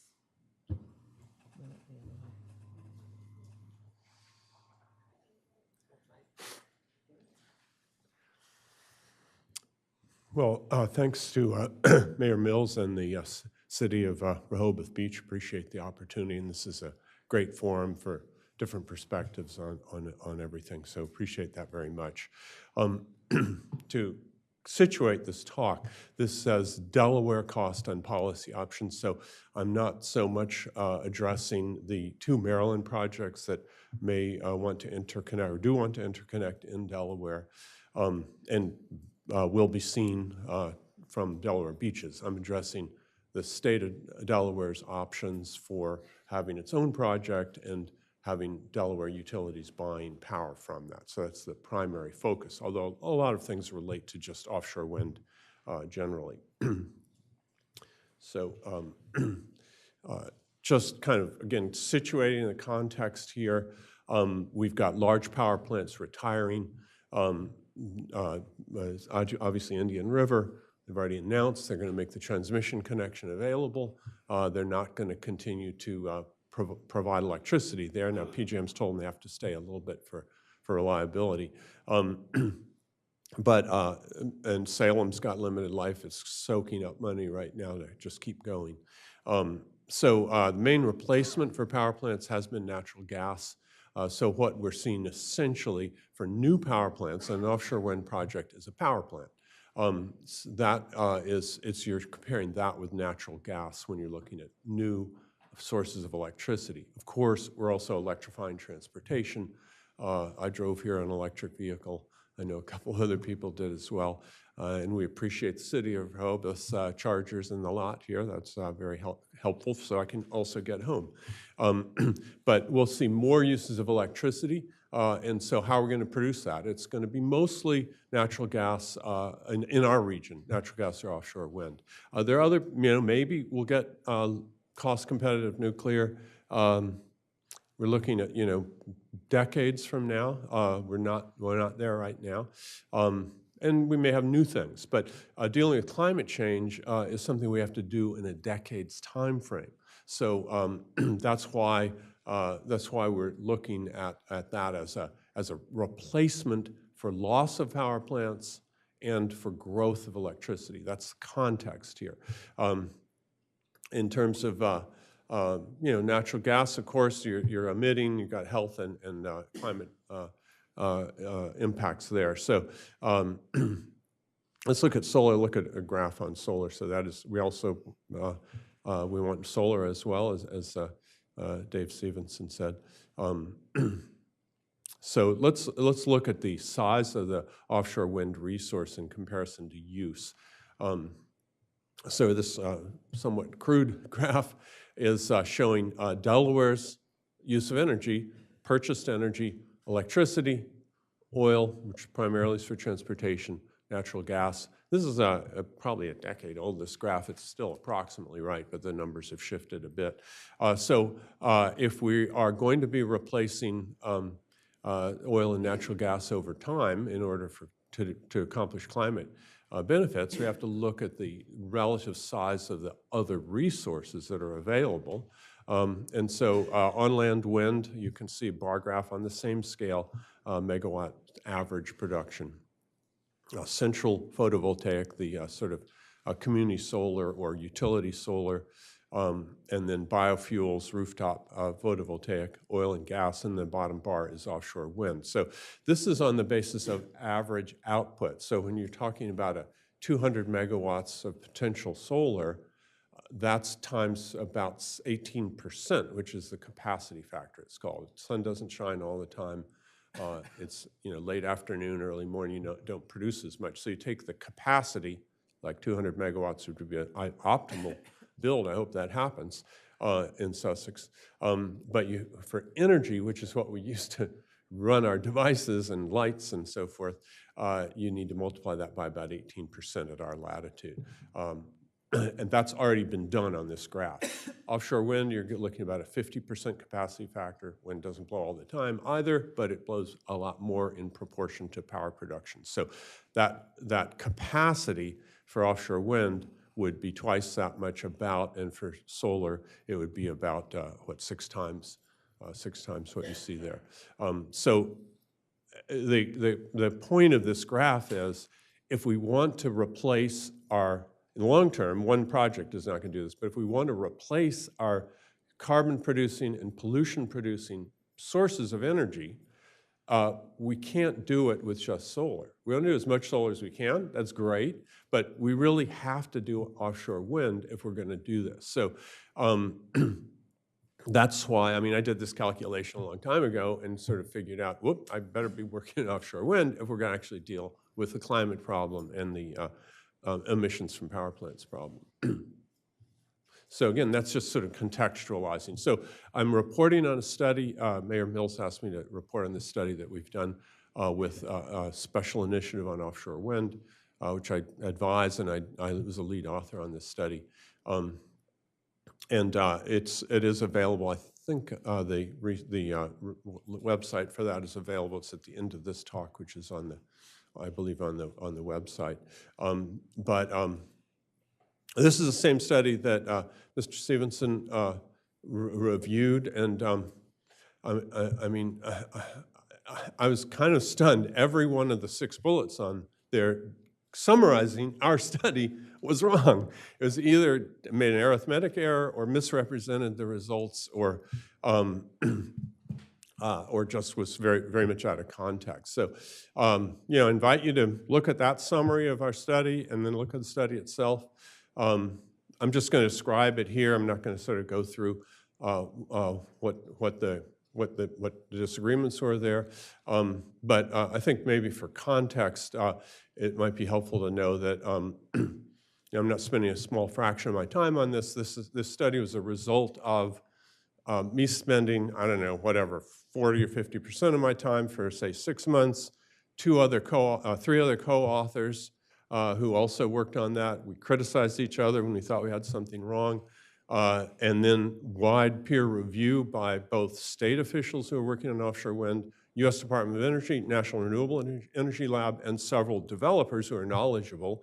And they poked out stuff when they thought there was a mistake. So this study is a result of a very extensive peer-reviewed process. It's not me looking at documents and picking out stuff to, you know, make an argument that I want to make. And let me just say, I really appreciate Mr. Stevenson's work on these things. Sometimes I see stuff that, you know, that's, you know, maybe it's just a way we haven't described things clearly, because he's dug into it and tried to understand it, and I appreciate that process.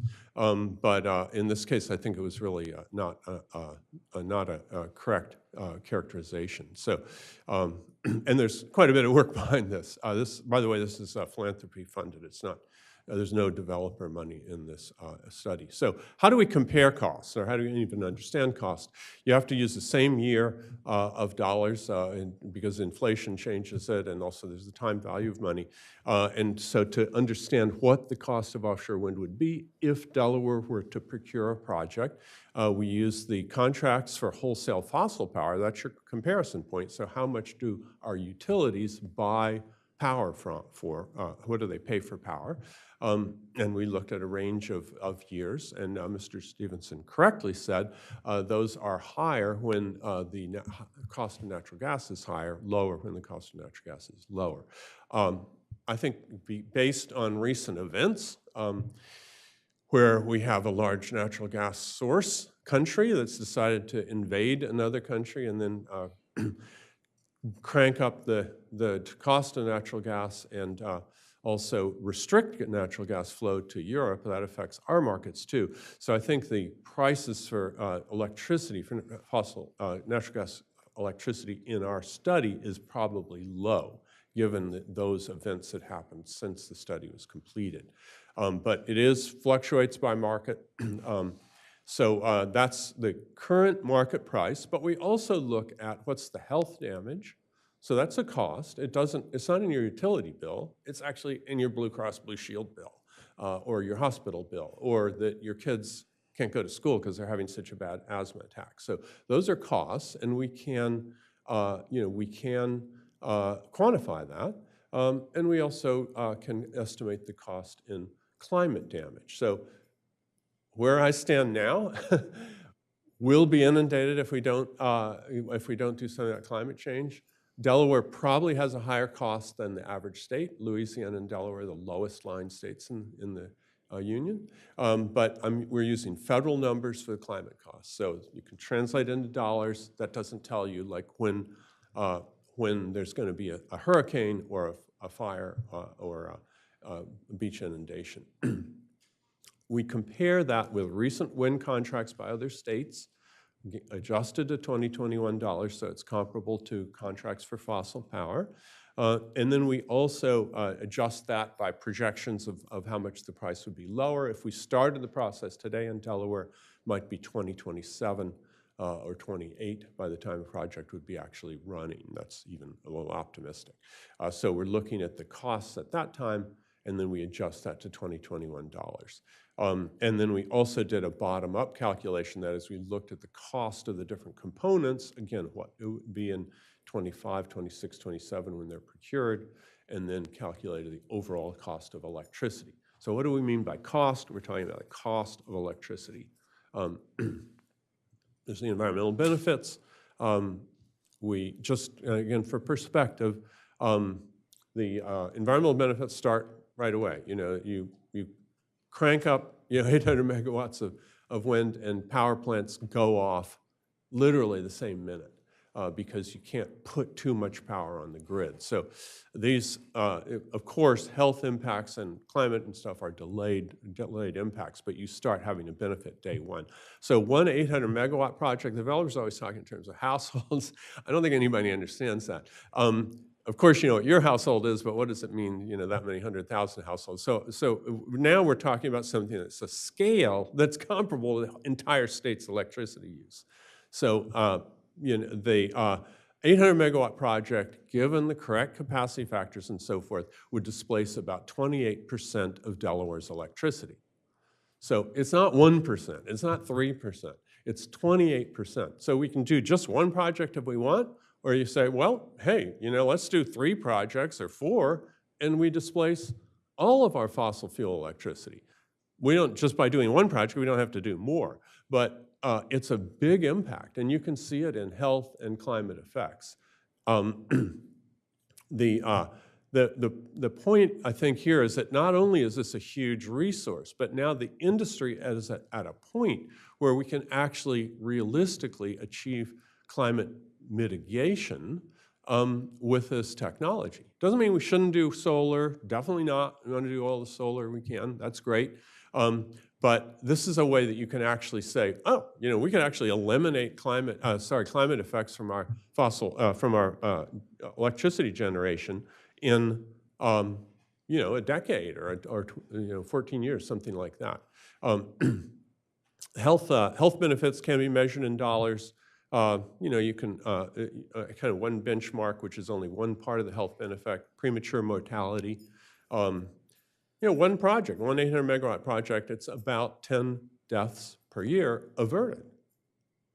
So it's a significant health impact. And there's all the other things, heart and lung disease, asthma, lost work days, and so forth. So that's all calculated. What is the cost of that when we use those kind of numbers? So just kind of the overall summary in one graph here, and I'm not going to go into great detail because I'm going to run out of time. The market price is that top bar, and it's a wide bar. There's not one price for power now. We're paying different prices different years. We, meaning Delmarva Power, because they have publicly available records. The other utilities would be slightly different depending on their circumstances and regulatory regime. When you add the health cost to that, it moves over to the right, and then dollars are on the bottom. That's sort of what the utility pays for power. And their metric is per megawatt hour, and just conveniently, 1 megawatt hour is about what you use in a single family household in a month. So your utility bill's higher than that because the local utility adds on the cost of wires and fixing things and so forth. But this is a fraction of your bill. So if you add the health costs and the climate costs, it gets quite a bit more. So you're actually paying for the rightmost bar, and it's just that it's not all paid on your utility bill. We don't feel, we have to be able to argue this on just the straight cost of power. So that first bar there is just what you pay for the utility bill. And when you go down and look at the blue bars, that's the different ways that we've estimated the cost of offshore wind. So it's not, by our analysis, it's not cheaper. It's not more expensive either. It's in the same range. So you might say, well, why should we bother? Because it's the same cost. Well, okay, if you only care about cost, maybe you wouldn't bother doing a procurement. But there's these other things, and they're represented in dollars by those gray bars to the right. Can dig into more detail on how those are computed and what the sources are. But they came out, 3 different ways of computing came out about the same range. And I'll point out that bottommost bar, because I'll pick up on that a little bit more. The base calculation that we did bottom up is that thinnest bar, because that's actually one number. And then we said, what if Delaware did a procurement and also did this and also did that and also did this? Then you would get down to the lowest most bar, which actually is less than any of the wholesale prices that we've paid for power. So I'm not saying the state will do all this. We've delivered this to DNREC. We haven't heard exactly what they're going to do with it yet, but if they wanted to minimize price, they could push it down to that leftmost bar. Now, also for context, and can you count on this study?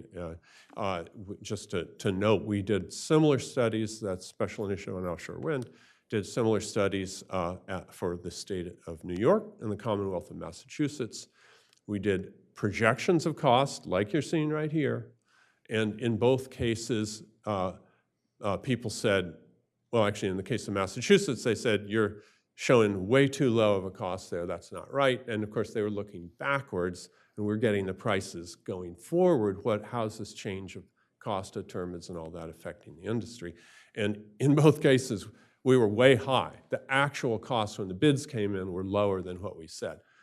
Definitely not promising that'll happen here, but just if you look at our track record, we have not estimated too low when we've used the same kind of methods in previous studies for other states. And by the way, both those states have very large, aggressive offshore wind programs right now, partly based on our prior studies. The price results from a process. There's not a price of wind. If you look at those bars where we say where wind is going to be, that's not the cost of offshore wind. The state sets up a procurement, and it can do it in a dumb way, and it'll cost much more. Can do it in a smart way, and it'll cost much less. That's a matter of how the legislature and DNREC and the governor's office decide to do the procurement. We've shown kind of how to do it and what the cost impacts are of each different way, and then it's up to policymakers to decide how they want to do it. Massachusetts, for example, prioritized reduced cost. Maryland, New Jersey, and most other states have prioritized job creation at the cost of more costly electricity. So when you look at the other states' prices they're paying for offshore wind, remember, they've made different kinds of decisions about what they want to prioritize. And really, the main one that's prioritized low cost has been Massachusetts. If you read a bias into our report, it's a little bit to get the cost down. Don't add all these extra bells and whistles onto the procurement. But that's a decision for policymakers. We don't say that's what you ought to do. We're trying to be just, if you do it, here's how to do it, here's what the costs are. So, thanks. So just to kind of quickly give an idea, how does this process work? State creates the process. It's usually initiated by legislation. It really more or less has to be. Have a competitive bidding process. You want bidders against each other with sealed bids, obviously. There's optional policies to reduce costs or increase jobs. State issues an RFP for power, and that's in conjunction with utilities. Private development companies, such as our colleagues here on the podium, bid to sell electricity to the utilities, and they set a price when they do that. And they're stuck with that price. There's substantial financial penalties if they can't do that. State manages the bid evaluation, and maybe we're wrong in price. Maybe it'd be much more. You know, maybe the people who say the price is higher are right. Well, it's just a bidding process, and the state doesn't have to accept any bids they don't like. You know, so you don't have to depend on our report prices being correct. We're just saying it's worth the effort of setting up a bidding process. And then the utilities sign contracts to purchase electricity and so forth. So my timer's saying I'm out of time. I'm just, you know, I wasn't really going to go into this, but just sort of visual, you know, job training. Actually, UD is working on setting up a center like this. This one is in Maryland.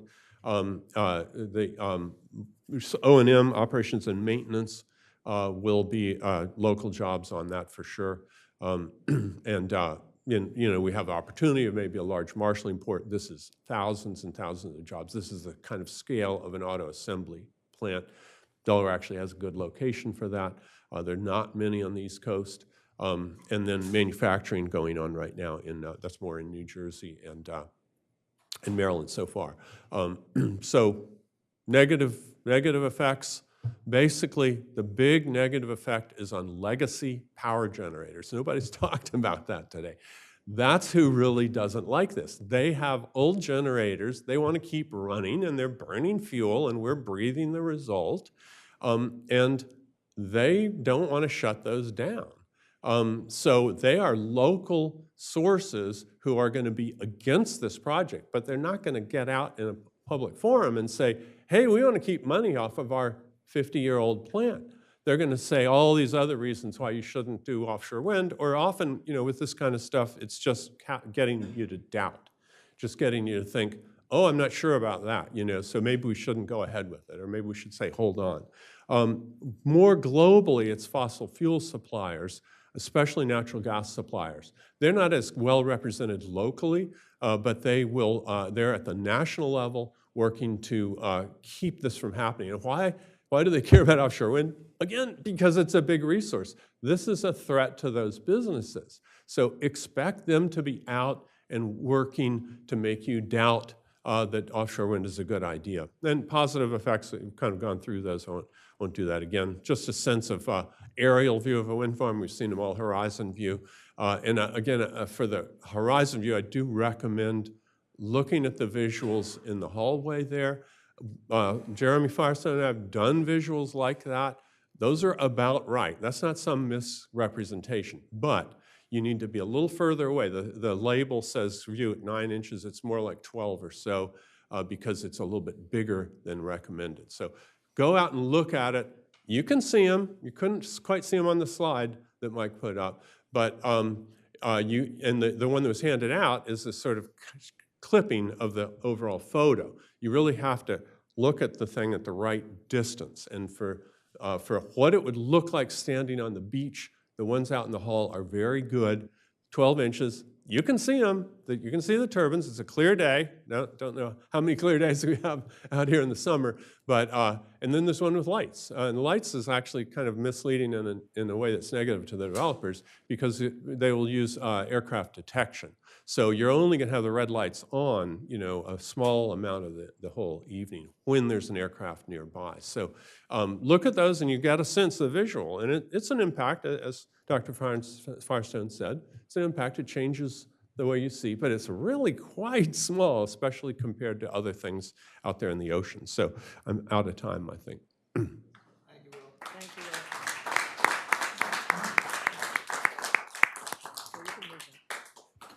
So yeah, thank you for that. I do have a couple questions from the audience that I will try and, it's kind of a big question. It actually is also directed to the developers, but I actually believe you may be able to address this. It was related to the structure of the rate increases. So trying to understand the structure for rate increases for Maryland and Delaware. Are there limits to this? How will any costs for changes, overruns, scheduling delays, and transmission costs be paid for? So I know it's a lot of different No, things. I can cover that. No, so I mean, I'm just, because I know. Developers may want to add, but Yeah, how is it 'cause- paid for? That's all bundled in to the cost of electricity. And that's the calculation we did in this report. So look at the report. You know, we got spreadsheets. If you think some of the numbers are wrong, you can change them and see how it affects it.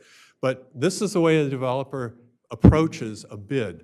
And we teach this, you know, so I know it very well. I mean, again, a cost person from a developer might correct a couple of minor things, but the developer looks at the cost of all the materials, turbines being the biggest, but there's all kinds of stuff. They look at the cost of all the labor to get to the point where they have a permit to build, and then to build the whole thing, and the rental on the ships and all that stuff, and then they look at the risk. So that's a way that Delaware can reduce the cost, by reducing the risk to the developer.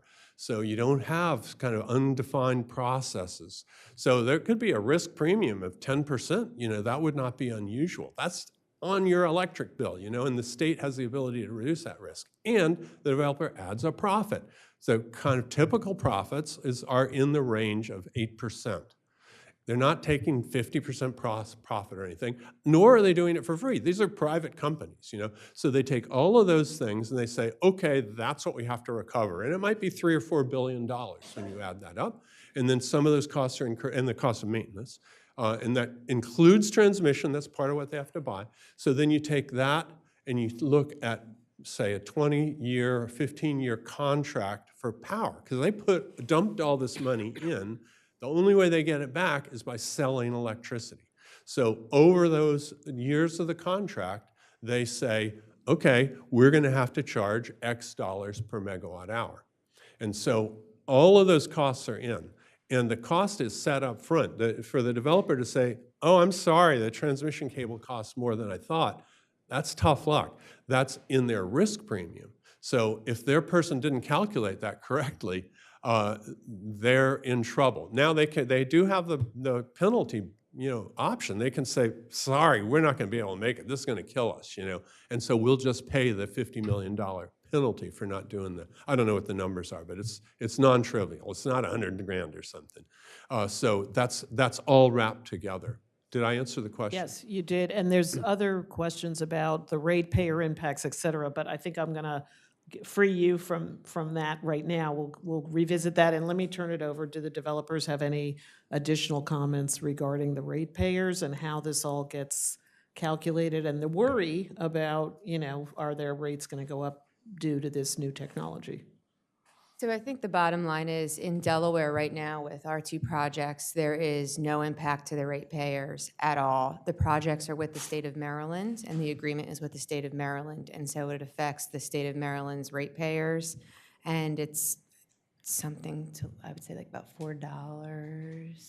Yeah, as I mentioned earlier, the independent consultant that reviewed our submission for the Maryland PSC on the Momentum project said it would be an impact to the average Maryland ratepayer of 76 cents a month.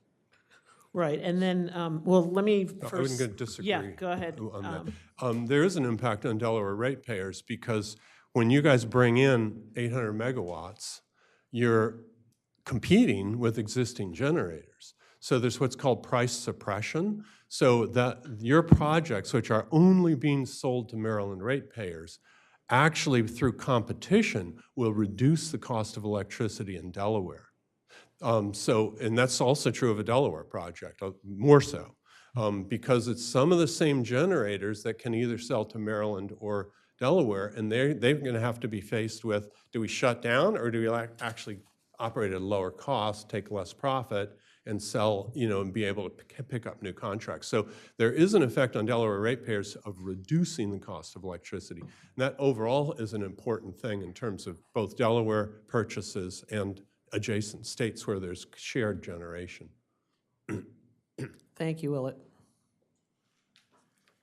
That's great. We'll move on.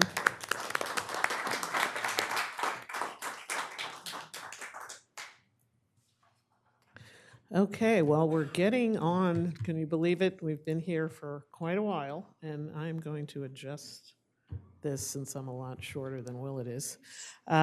We have a lot of excellent questions. So I'm going to try and get to some of these. I'm going to direct them to our speakers to see if we can get through some. Oh, and here's some more. There were more questions about the rates. So I just, there's sort of 20 minutes left here, but there was a question specifically, and I'm not sure who can answer it, and it might be Willett, it might be somebody else.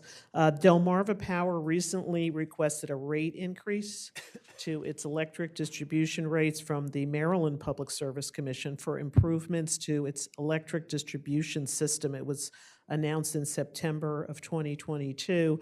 Maryland customers will have to pay an additional $3.50 per month. For the next couple of years. Will Delaware residents have to pay for improvements to support the Maryland offshore wind leases? So I know this is. There's probably others who can answer that better than me. My guess would be Can you no, talk into your mic? Sorry, Willett. Oh, sorry. Yeah. Others can answer that question better than me. I'd guess no, but. Yeah, I would be happy to address this. So as I mentioned, we will be investing hundreds of millions of dollars to strengthen the local grid. When utility companies do that, those costs are typically passed through to the ratepayer, but in our case, we will be shouldering that burden ourselves, and I believe the same is true of Orsted. Correct. But I believe those increases have nothing to do with, I mean, your projects are not even built yet. So this is really for their own grid upgrades, is my understanding. Is that, okay, just nodding. Because there's so many other questions, I'm gonna move on. There's many questions more on visual. So I think there's one directed actually to Mr. Stevenson about what is the tallest structure in Cape May, because that's about 12 miles from the coast. Not exactly sure, but it would be the lighthouse. That's what I was going to guess, Yeah, yeah. I think it's a couple of 100 feet. Okay, and then a follow-up to that. That's 20 some miles away. Yeah, just to give folks some I actually bring that up when I talk to citizens that have no, because these visuals are very personal, how you see things, but I think the lighthouse is about 20 miles and is the tallest structure you could see from Lewis, anyway. Yeah, I was just going to say, people from Cape May at times can see the wind turbine in Lewis. It's also, though, easier to see something that's on land than it's out on the ocean, particularly during the summer with the haze. So it's a little apples and oranges. Right, and there was actually a question about the haze, but I was going to ask you, what is the height of the wind turbine on the University of Delaware campus? It's 404 feet to the tip of the blade when it's Okay. at its apex. Just so people have a sense of So scale. with a 90-meter rotor diameter, and the hub height is at about 78 meters. Another reference point is the Indian River Inlet Bridge. If you look at the towers, the size of these turbines is going to be 3 to 4 times taller than the towers. If you look at the expanse of the cables on the bridge, that's about the width of the turbine blades. That's also a good visual. Again, it's on land, so it's all relative. So we encourage people that are here to look at the visuals outside. This is actually directed to Ms. Holmes from DENREC. Has the state agency considered what a minimum distance could be, like in other states where they have it farther out? I mean, has Delaware considered setting a minimum of where they would like to see turbines, or has that been studied at all? So thank you so much for that question. There has not been anything set as of yet. We are still working off whatever, and from a permitting perspective, we work off of whatever we get as an application and act upon that particular application. We do have regional discussions just to stay informed of what is happening in other states and other regions, but at this time, I'm not aware of any particular minimum. Okay, great. Thank you for that. Let's see, I also have a bunch of environmental questions, so let me group these. Oh, let me ask this to one of the developers. What is the lifetime of the US wind project? So I guess the total lifetime. You want to take that? So the minimum expectation for a turbine is to last 25 years. But with proper maintenance, there's no reason that it can't last well beyond that. And as we talk about the project, we think in terms of 30, 35, 40 years. And what happens to these wind plants after the 25 to 30 years of operation? So whenever the turbines reach end of life, and I guess the wind farm in general, we are required to decommission it and remove all of the elements of the plant from the water. So that's the turbine tower, the monopile foundations, the cabling, and potentially the scour protection, although that could be left in place if it was mutually agreed upon with a number of parties, including the federal government, that was providing important fish habitat at that point. But all these elements come out, and as I mentioned in my talk, 90+% of a wind turbine now, including the blades, is recyclable. So very little needs to wind up in a landfill. Yeah, that has been getting quite a bit of media attention. Yes, Mr. Stevenson? There are onshore wind programs that have already reached the end of their life, and while you can recycle, it is really less expensive to bury them, and you can go on the internet and see pictures of turbine blades being buried in landfills. If it's helpful to know, we actually just decommissioned our first project very recently, and 95 to 98% of the entire project was recycled. Is that the Danish Vindeby? Yes. Which was the first one in the world? It was the first one in the world, yes. I think it was 1991. 92. Or 92. Yep. And I did read about that, and apparently it was recycled into noise canceling walls. You know how you see that on the highways? I don't know. I've only seen a couple articles on it, so I don't know. But yeah, I thought that was sort of creative. And just if you're curious, the technology to recycle the blades themselves has come to fruition really just in the last couple of years because they are complex materials, but they're being used in things like concrete. There's also a company that turns them into industrial pellets that can be used in the creation of other materials, and that's actually a fuel-positive process where it winds up creating the fuel that it is needed to recycle the blade itself. So there, like I say, a lot of new interesting technologies that are now at scale, but they are just in the last couple of years. And I think we can all agree, all electricity supply have recycle and waste products, including fossil fuels and nuclear and all the rest of it, including some of the renewables. And this is a challenge that the industry and the communities have to take on, including the government. In terms of decommissioning, does Boehm want to add anything to what has been said on the life of the project? Okay, that's since you also have requirements, I believe, that the developers have to put up. Is it a financial assurity bond or something to that effect? Wait a minute. There's some. Where is it? There's a. Oh, is this? Oh, that's something. Thank you. No, you're correct. Can you introduce yourself? Yeah. Brian Hooker, biology team lead at the Bureau of Ocean Energy Management. Yes, you're correct. Financial surety bond for decommissioning is required for projects to move forward. And then I think it's important to point out there is like a kind of a two-step analysis on the decommissioning. So we do analyze the decommissioning concept as a part of our NEPA analysis. It's required as part of the construction and operations plan. But then again, at the end of the project, 2 years before decommissioning, we require a decommissioning application. So it's very likely there will be additional NEPA done 25 years from now when we actually have a specific application before the government to analyze what the impacts are, if there are any materials that are being requested to be left in place. All that type of analysis is done at that decommissioning application process at the end of the life of the project. And is this the same process that the oil and gas industry uses, where they have, like in the Gulf, I know they also have decommissioning projects, or is it a whole different process? I recall, I think we were going through a lot of learning from the oil and gas program and when we set up the regulations for the renewable energy program. And I think we tried to build in that decommissioning part based on some experiences in the oil and gas. So I don't think it's similar. They are going through a lot of decommissioning process in the oil and gas program.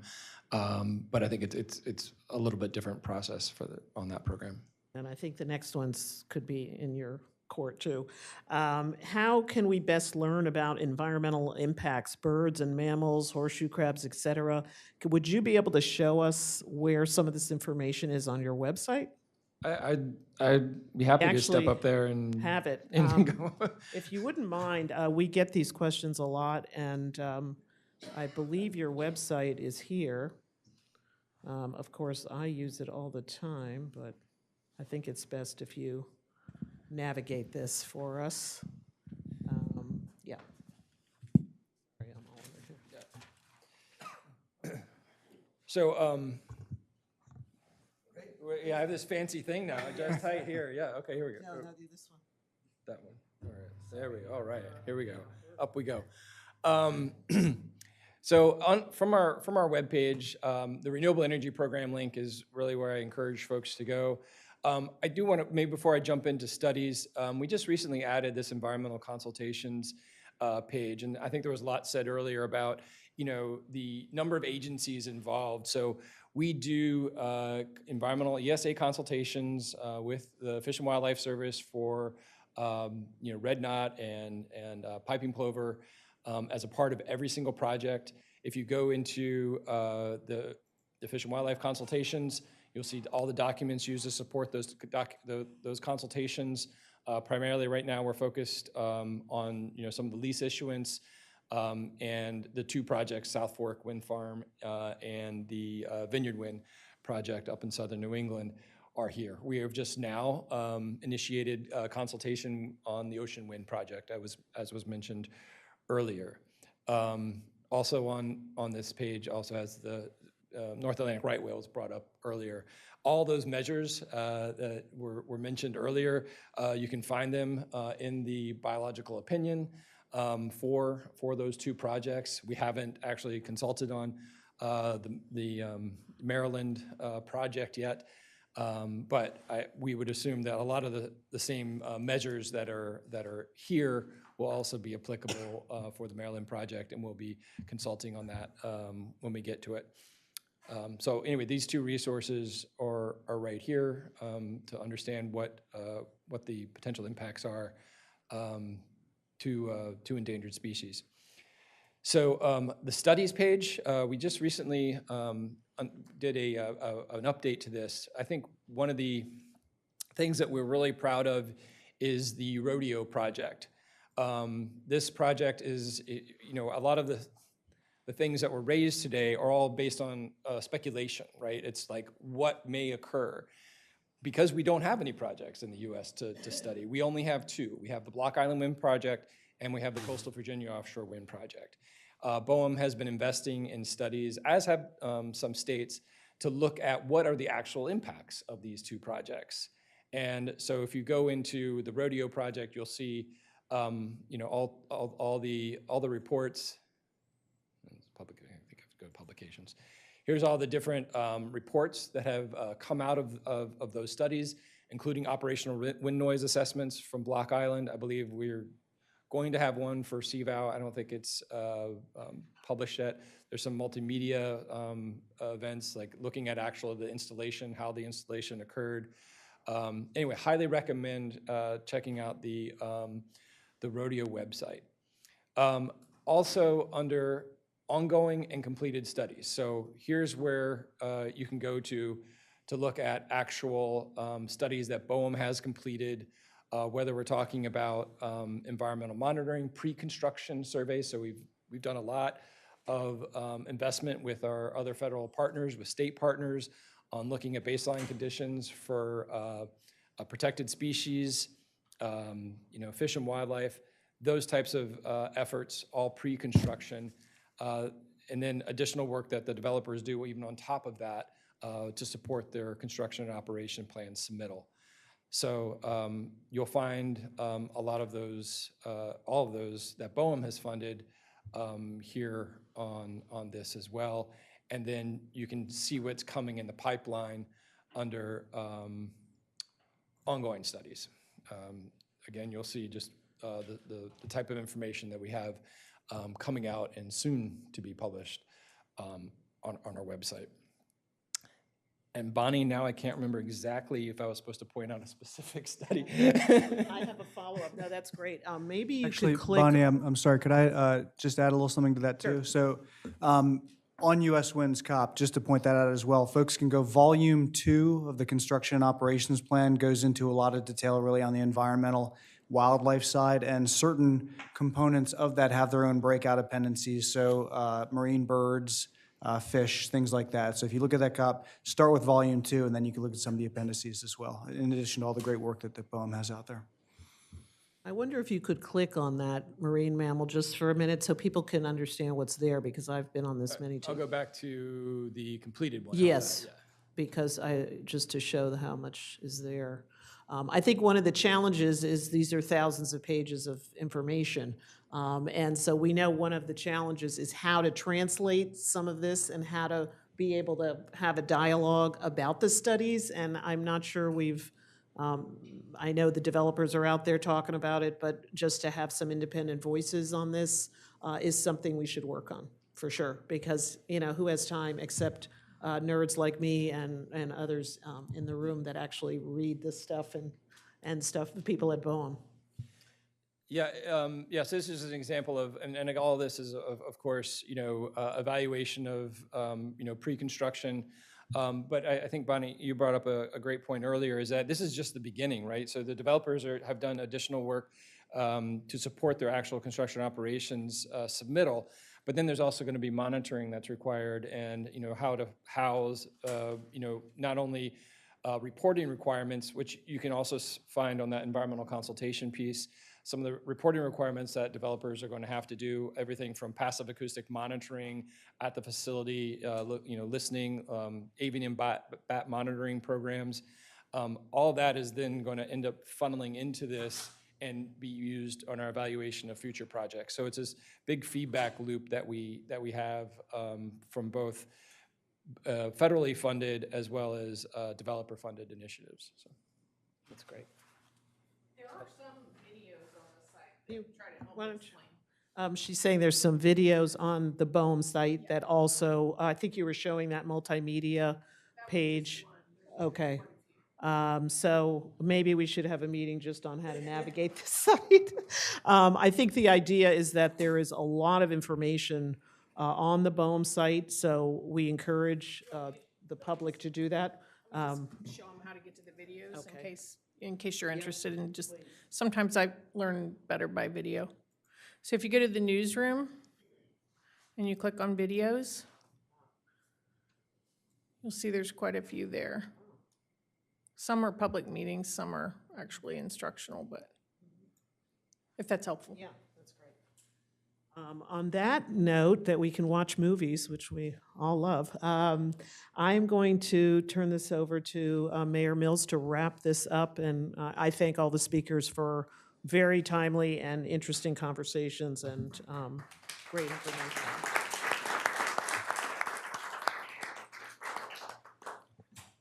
Thank you, Bonnie, and likewise, on behalf of all the commissioners, I'd like to thank all our presenters for the time and commitment to making this meeting a success today, and thanks to all that have attended. Also want to thank Bonnie, our moderator. This is a lot of information, and when I see all that stuff there on BOEM, I think thank goodness I tasked 2 committees in town to do all that reading for us. So you all have your hands full. Remember,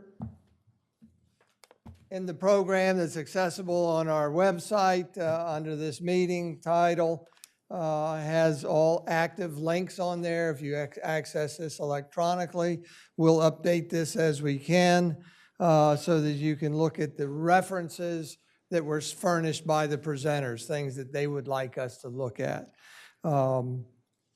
So obviously, there's different perspectives presented today, and from persons passionate about their points of view, and that's why we're scheduling additional subsequent meetings to this in the next month to engage in continued dialogue with input from the public.